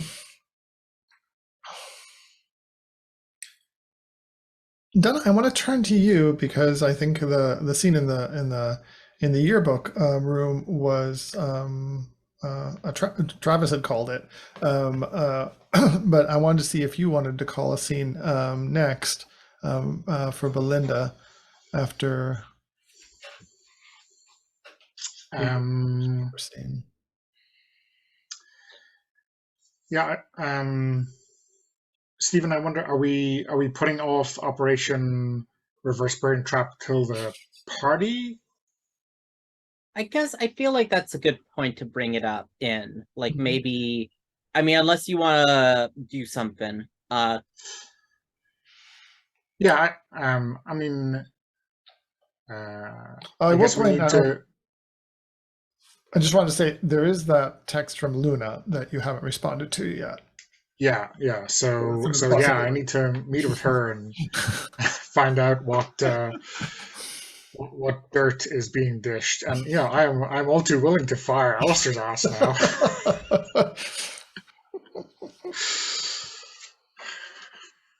But if you had something to do with gifted, August, feel by all means. Yeah, I think we're gonna punt that to the party, maybe. To the party. So yeah, I think I want to meet up with Luna. Okay. She has a dossier to present, right? That's right. Are you doing this over at your office, the old roastery, the coffee shop, or someplace else? Yeah. I think maybe it's later on that night, and you know, maybe it's like half an hour before closing or something like that. So we'll meet up for a quick coffee and a briefing session. Great. So Luna comes in, and she does have a folder in her hand, a manila folder. And she says, 1 second. And she goes and she orders a tea from, and it's not Yasmin working now. It's actually one of your other classmates, Rowan, this quiet kind of red-haired kid. And he makes her the herbal tea, and then he says, oh, we are closing in about 50 minutes. But I have some cleanup to do afterwards, so if you have to stay a little bit longer, no problem. And Luna says, thank you. And then she comes over and she sits across from you, and she puts her hands upon this dossier. She goes, like I said, I think I have what you want. And so she pushes it towards you. Go ahead. Okay, so I open it up, and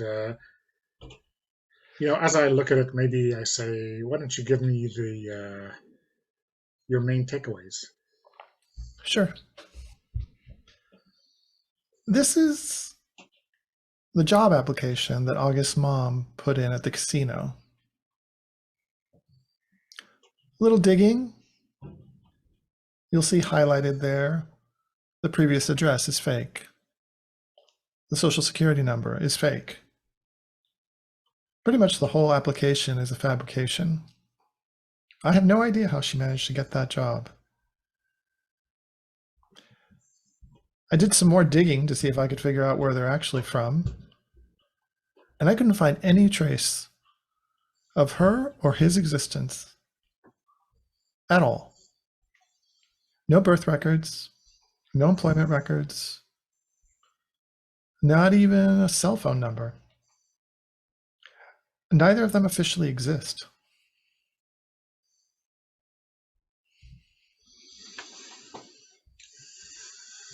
So Luna, I don't want to be unfair to the effort you've spent on this task, but it sounds to me like you found nothing. The most obvious explanation is that they're undocumented immigrants of some sort. So if it's leverage that you wanted over them, then you certainly have it now. So quid pro quo, my dear. Alistair needs to go down, and hard. And I'm on team Alistair needs to go down hard, I assure you. I'm glad. But it's not leverage, it's information. I wanted information. I asked for information. And if whatever you can find is nothing, well, I guess that is a certain value of information. I mean, the unknown unknowns, let's call it. Come. They're on the run. They're illegal. That's the information you need. They'll probably bolt anytime soon. As soon as something comes up that shows that they've been found out. Now, what they're on the run from, or where they came from, would be useful information, Luna. I can't do everything for you, Belinda. You have resources. Well, based on this flimsy dossier, you can't do anything for me. But maybe I'll meet you halfway on getting you closer to Alistair. I'm listening. I wonder if you'd be interested in, however much you really want to make this an active participation, but work on the yearbook. Work. There's a lot of deadlines coming up, late nights. You will have ample opportunity to spend quality time with Alistair. Why do I get the feeling that you know something about Alistair? Information, is that what you call it? That might be incriminating? Sorry, Jose, you cut out there for a minute. Why do I get the feeling that you know something about Alistair? Some incriminating information? You could share it right now. Save me the trouble of this whole charade. Do you know something about Alistair? Could give me leverage? Well, that's for sure. I don't know if it would give you leverage. Would probably leave you dissatisfied. Oh, try me. I'm going to stick with the original deal. The original deal was for you to take him out and to make it ugly. That was the original deal. If you found out actual information from me, so you can stick with the original deal, or you can go with the new deal. Changing the terms of our nothing. Agreement. Changing the terms of our agreement. Belinda, this is not good business. What would your father say? Luna, the original terms of the agreement were for information, and you've said you couldn't find out anything. So So how about you take this new deal and you like it, and I will shut her down. Get in line. Try to shut her down. Yeah. Go for it. Uh, Let's see.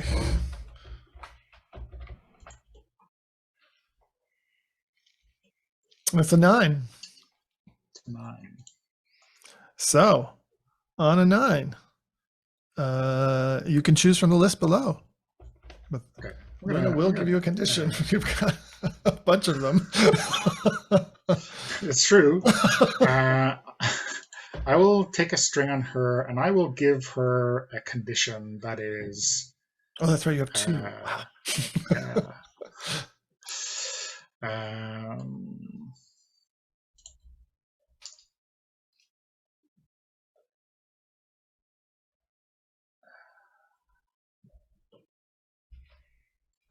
I'm not sure what the condition is going to be.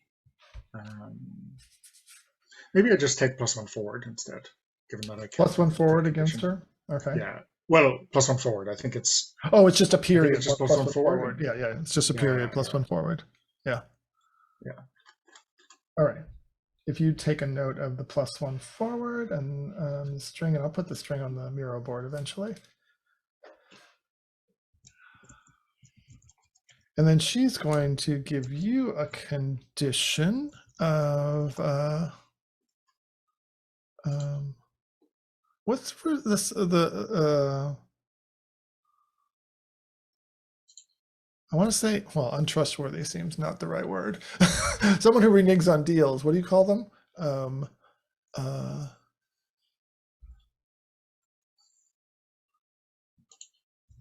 don't know what the right word is. Like flaky? Huh? Like flaky? Flaky, or like, you know.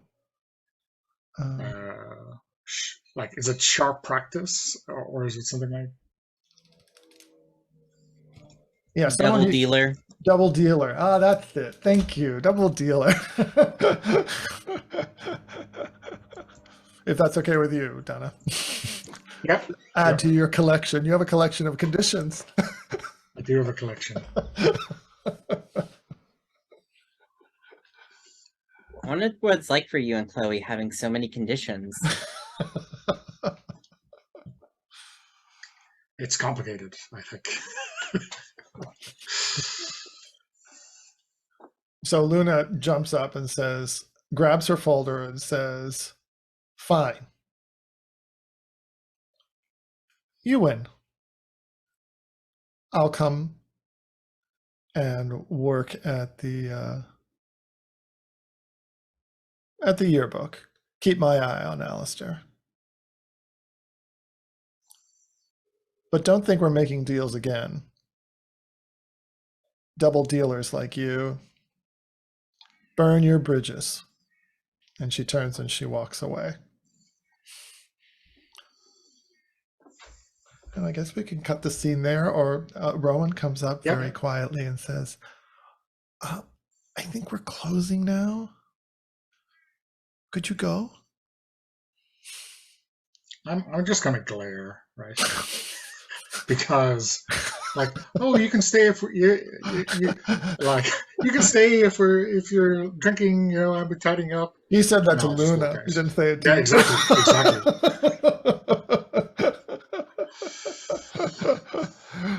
He backs up and he says, "Oh yeah, okay, yeah. Take your time, And he goes and he gets the broom out and starts sweeping. And we can cut that scene there. Then. Yeah. Oh, I'm not staying, but I'm not tipping either.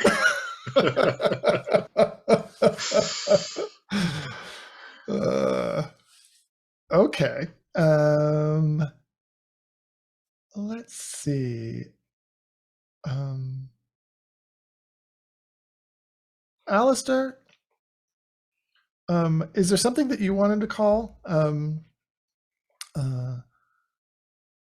scene or something? So you've just left the yearbook, and you know you have your suspicions about Chloe.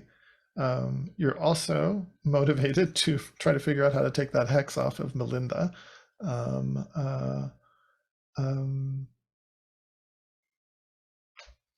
Yeah, and you're still wondering what happened to Flip.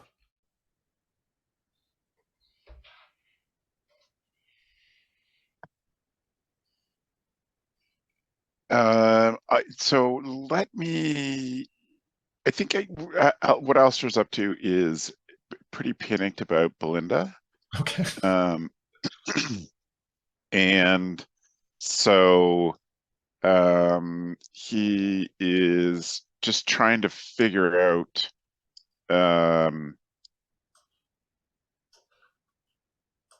yeah, he's just trying to figure out what to do to turn that off. And for some reason he recorded that whole thing, just the newspaper guy and him. And so he's an audio recording. So we see him at his desk with headphones on, scrubbing back and forth, listening to the part where he was talking in tongues and casting X backwards to see if he could figure out how to undo the thing, undo the hex. So you recorded the whole conversation with Belinda? Surreptitious? Yeah. Oh. Yeah. Okay. Yeah.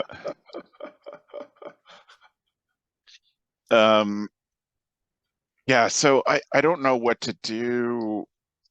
Game-wise, I don't know what to do with that. But I think Alistair really is, for the next 2 days, just avoiding Belinda, working on trying to solve this problem, and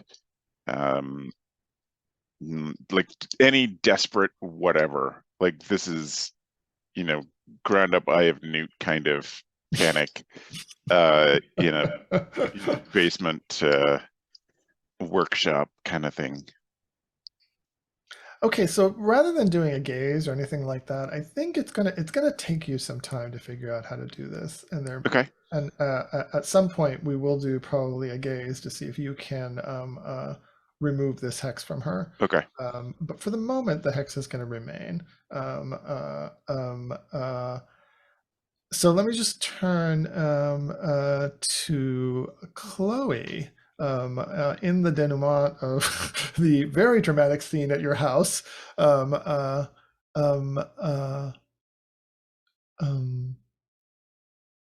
assume you found your brother. Okay. Yeah.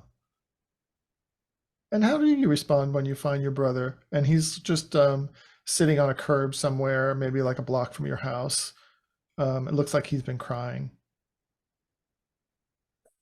I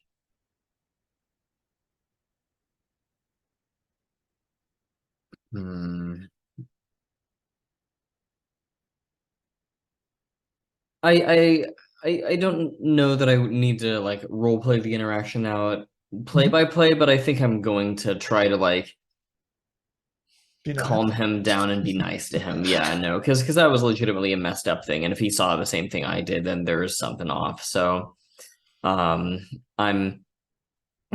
tell him that I'm gonna figure this out, and that we'll get it worked out. Just be cool, that kind of thing. Okay. Yeah, so I see them, you're sitting on the curb next to him and maybe putting your hand on his shoulder or, yeah, and he kind of leans into you. And so we can just leave that without, full role play or anything like that. And then what will you do afterwards then? Well, I need to check in with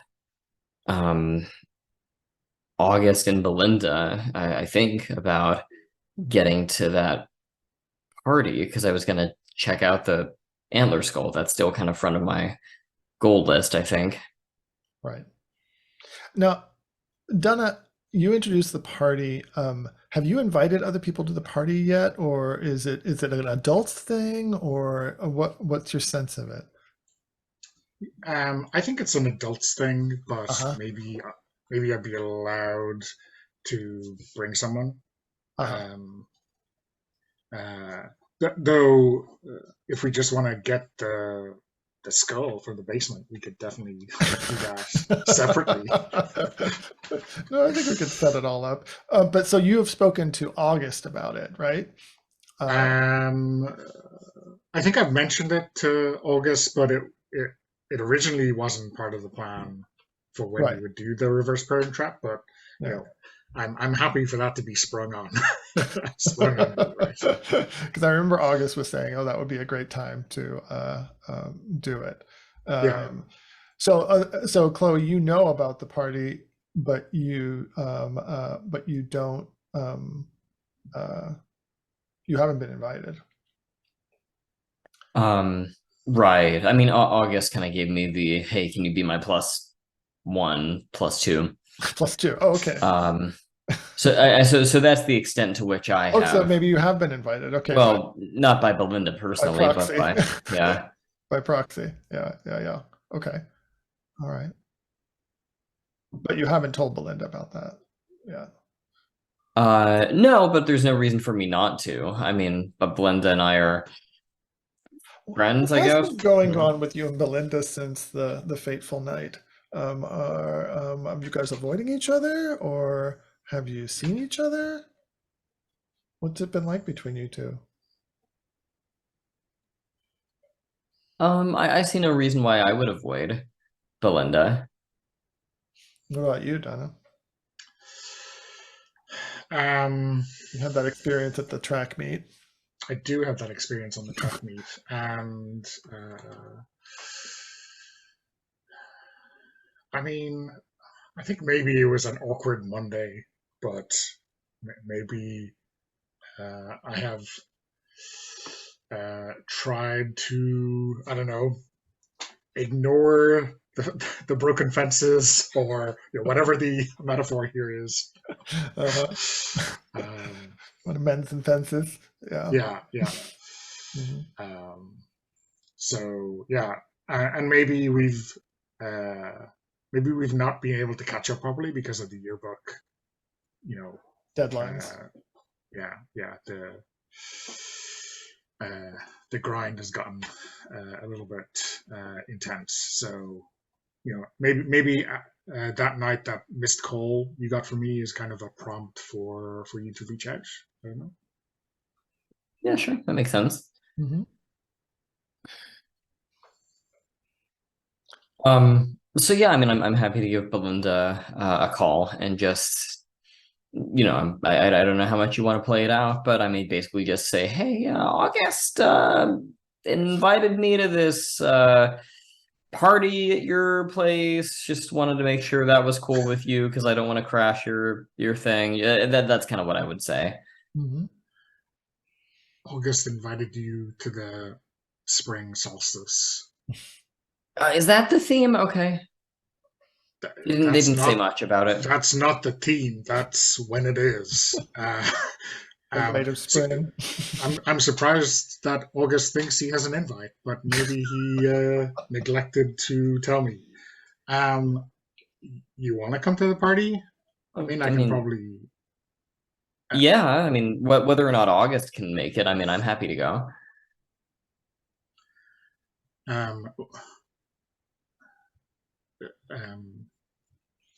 Is this a phone conversation, you guys? I think this is a phone conversation. Like maybe I'm walking home after getting out of the cafe.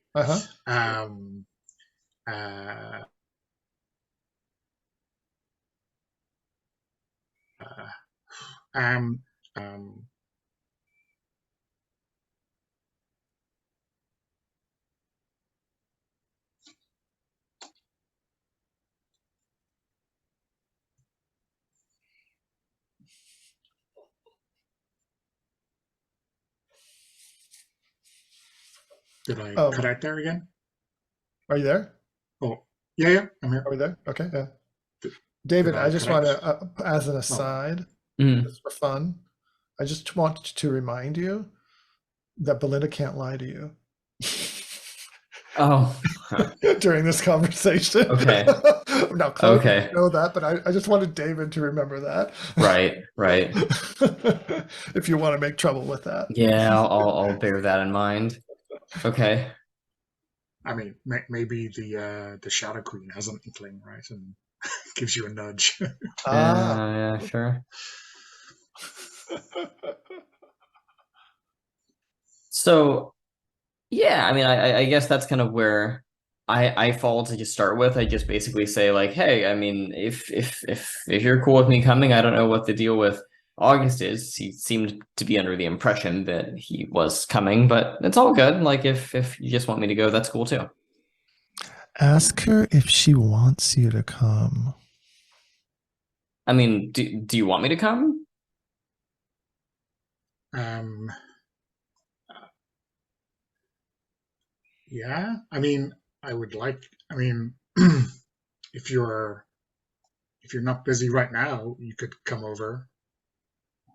Oh, just like now. Oh, yeah. I mean, I mean, I realize it's 11 o'clock at night, but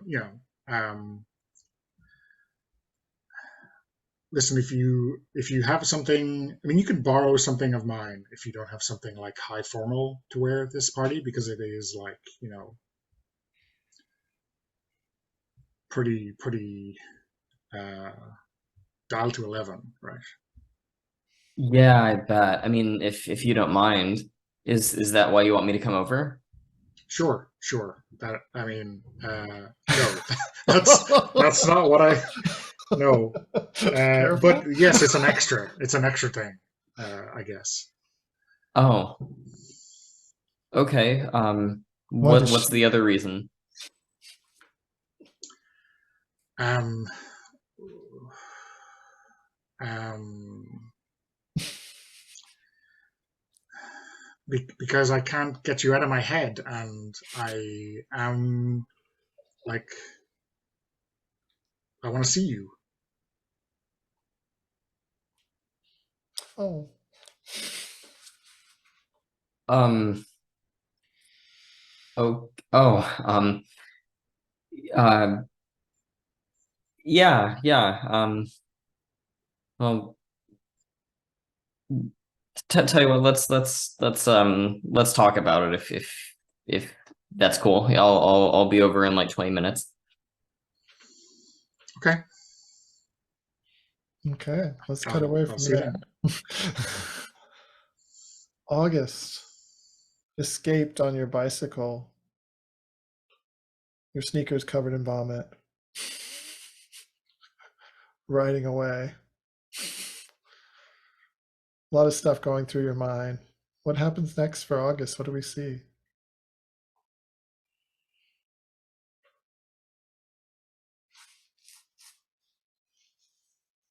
I mean, I don't think that August goes home.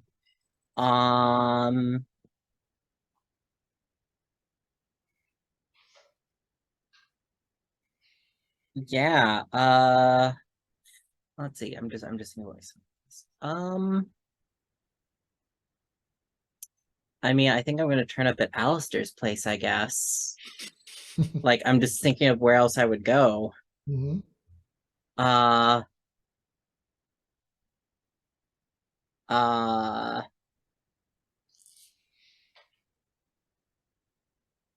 I guess I'm not gonna do the pebble thing again. I'm just gonna knock on the door, pound on the door. Have we been to Alistair's house? No. I don't think we have, right? Alistair, what's your place like?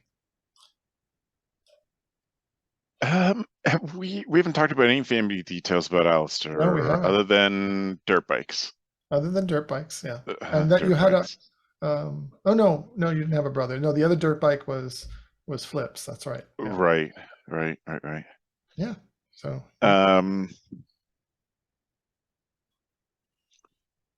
Alistair, Alistair super preppy and put together at school, but I think we talked in the first session 0 about him always being hiding something. And August, do you think this is your first time? Steve, do you think it's the first time August has been there? Maybe, yeah, sure. You just sort of know where he lives or know what road he's on? a small town. I think Alistair's house is a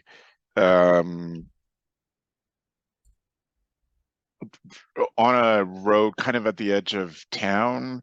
There's a lot of space between the houses and almost bush between them. But when you get to you get out there, it has an actual mailbox on the road that's kind of fallen over. It's holding on by one bolt. And the yard is just strewn with car parts and other metal scraps. And there's a big old shed out the back that looks like somebody uses as a metalworking shop or that kind of, like, it's just kind of overwhelmed with metal stuff and mechanical things.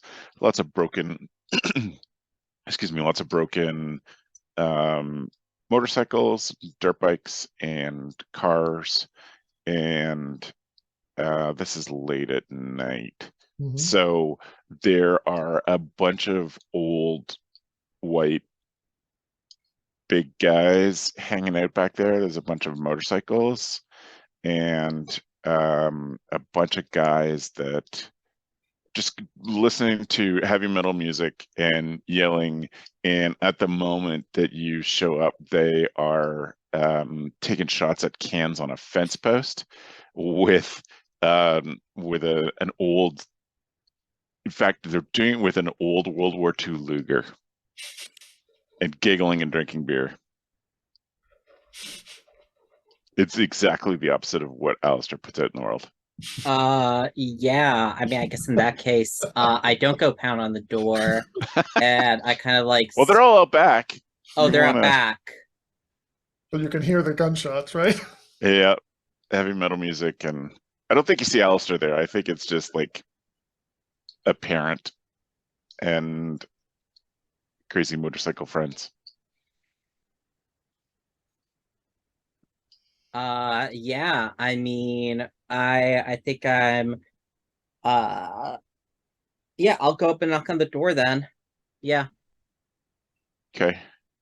You hear a distant thump, thump, thump of somebody coming up the stairs and open the door.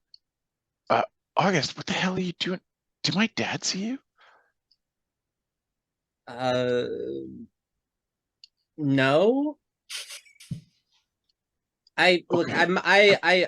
I'm kind of fucked up right now. There was a lot that went down over at Chloe's place, and I'm not really sure what to do about it all. Okay.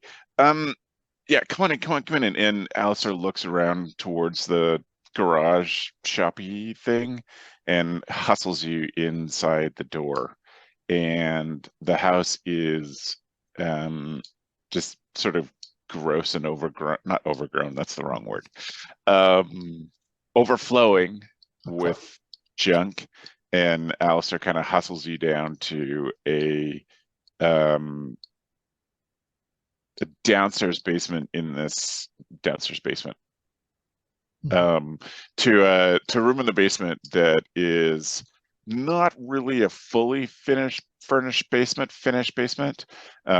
but sort of a half-assed attempt. And there you see Alistair's book bag and a bed and some sort of old workbench off to the side.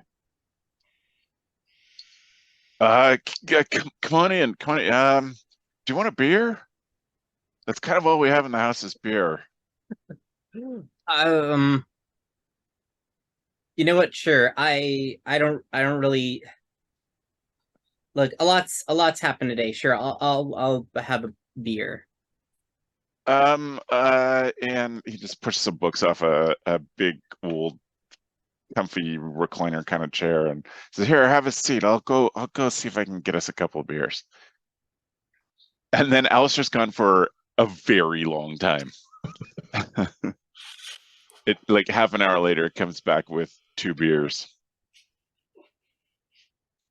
Here. Sorry. Sorry. What happened here? And he'll pop the top off the beer and hand it to you. I mean, I don't know. I was at Chloe's place, and I was talking with her, and then she starts fucking going crazy, saying she sees Flip, and then I see her and Flip and someone else, and Flip's fucking dead, and I feel like I'm fucking dead. I don't really know what's going on anymore. Wow, you're just there now? It's like 12:15.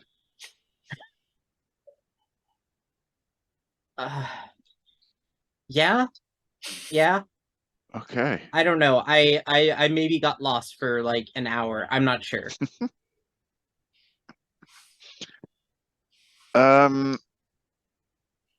Weird. So Chloe and Flip. Like, what do you mean you saw Chloe and Flip and another person?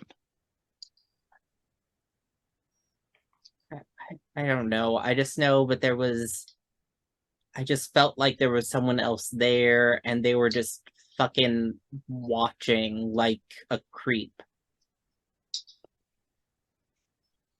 Okay. Alistair's gonna start to talk to you like you're a child. August, I don't know if you know this, but Flip died.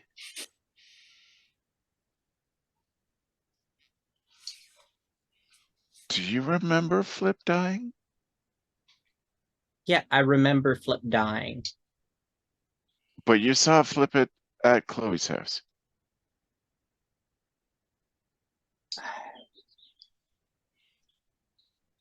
Look, are you You're gonna? trying to gaslight him? I mean, because you've been. I mean, seeing everybody's Flip trying to too. gaslight August right now. Is that what you're doing, Alistair? Yeah, I don't know. Maybe a little gaslighting. A little gaslighty, I agree. I should check I mean, the you lines. fucking told me you saw Flip. Well, so that's what you mean. You had like just a I don't know, a vision or whatever, waking dream about Flip 2? I don't know what it was, but it felt like it, I guess. Okay. All right. Well, that does kind of sound like what I saw. But tell me about the other person. Who is the other person there? He, she, they? What do you think? And when you ask that question, I think you see a lot of the color drain out of August's face as August tries to remember that person. I don't look. I don't know. I just remember that I saw. It's nothing. No, it was just my imagination. Okay. I mean, that's what Chloe convinced me earlier. No, Okay. no, I just imagined that there was like a weird mystical power that she serves. That Chloe serves. No, That that's kind not of- what I'm saying. I'm just commenting out of character. That's why I'm saying I that was see. just my imagination. Okay. Where are you guys sitting as you're having this conversation? Are you on the bed? I assumed. Yeah, I think Alistair's kind of pacing at this point. Okay. Mm-hmm. Yeah. Hold on. This is gonna take something stronger, and Alistair basically bolts back up the stairs, thump, thump, thump, and leaves you there for a good period again. And then comes back with terrible vodka in 2 big mugs. Not even a bottle. It's basically moonshine in 2 tin coffee mugs. Here. And then he cheerses you and takes a sip and makes Just his add face. what's left of the beer to it. Yeah. Yeah.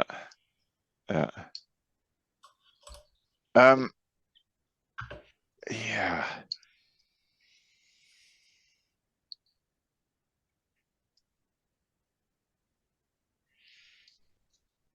You both have strings on one another. I'm just pointing out. Yeah. Wanted to turn I just real. yeah, I'm gonna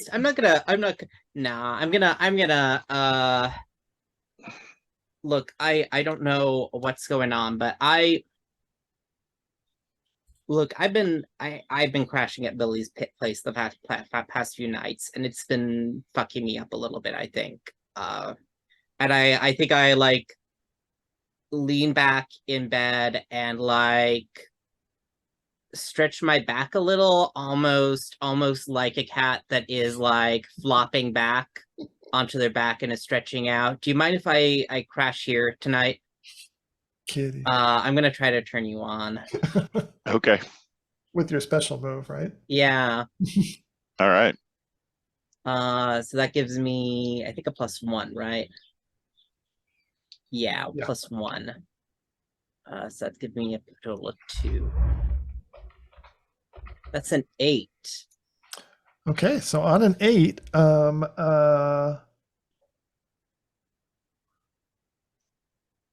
you can gain. Wait a second. Oh no, I'm sorry. They choose. So So Alistair you can chooses. either give a string, or you give yourself to me. You promise something you think I want, or you get embarrassed and act awkward. And you are turned on. Yeah. Alistair, just Right. to be clear. Yeah.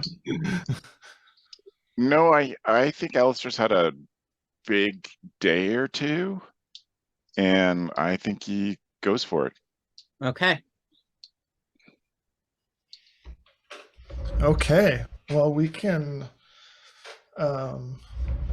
cut away to black or fade to roses, as we say.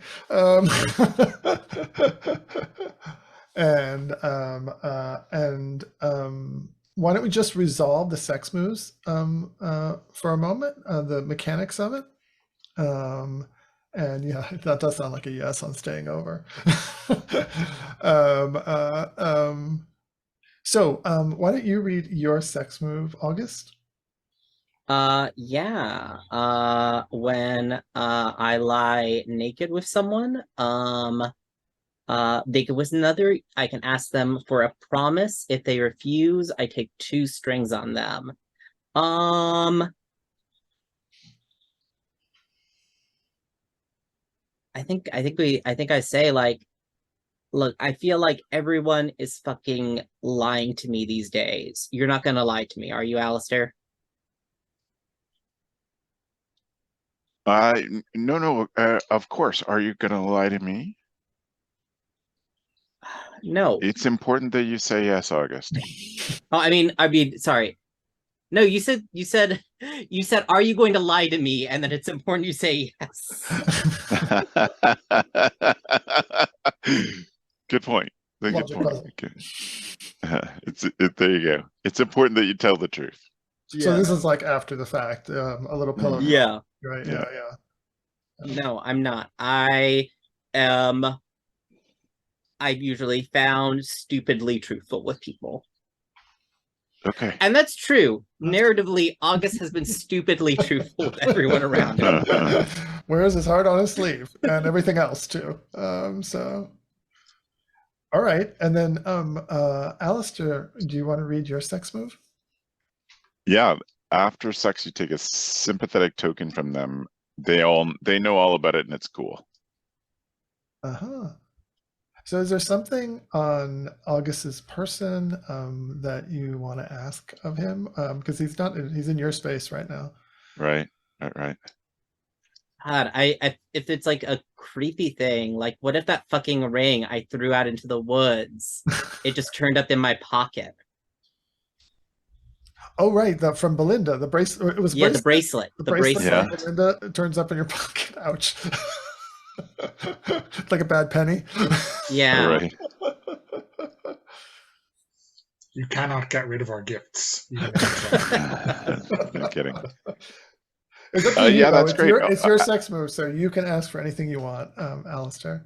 No, I like that idea, Stephen.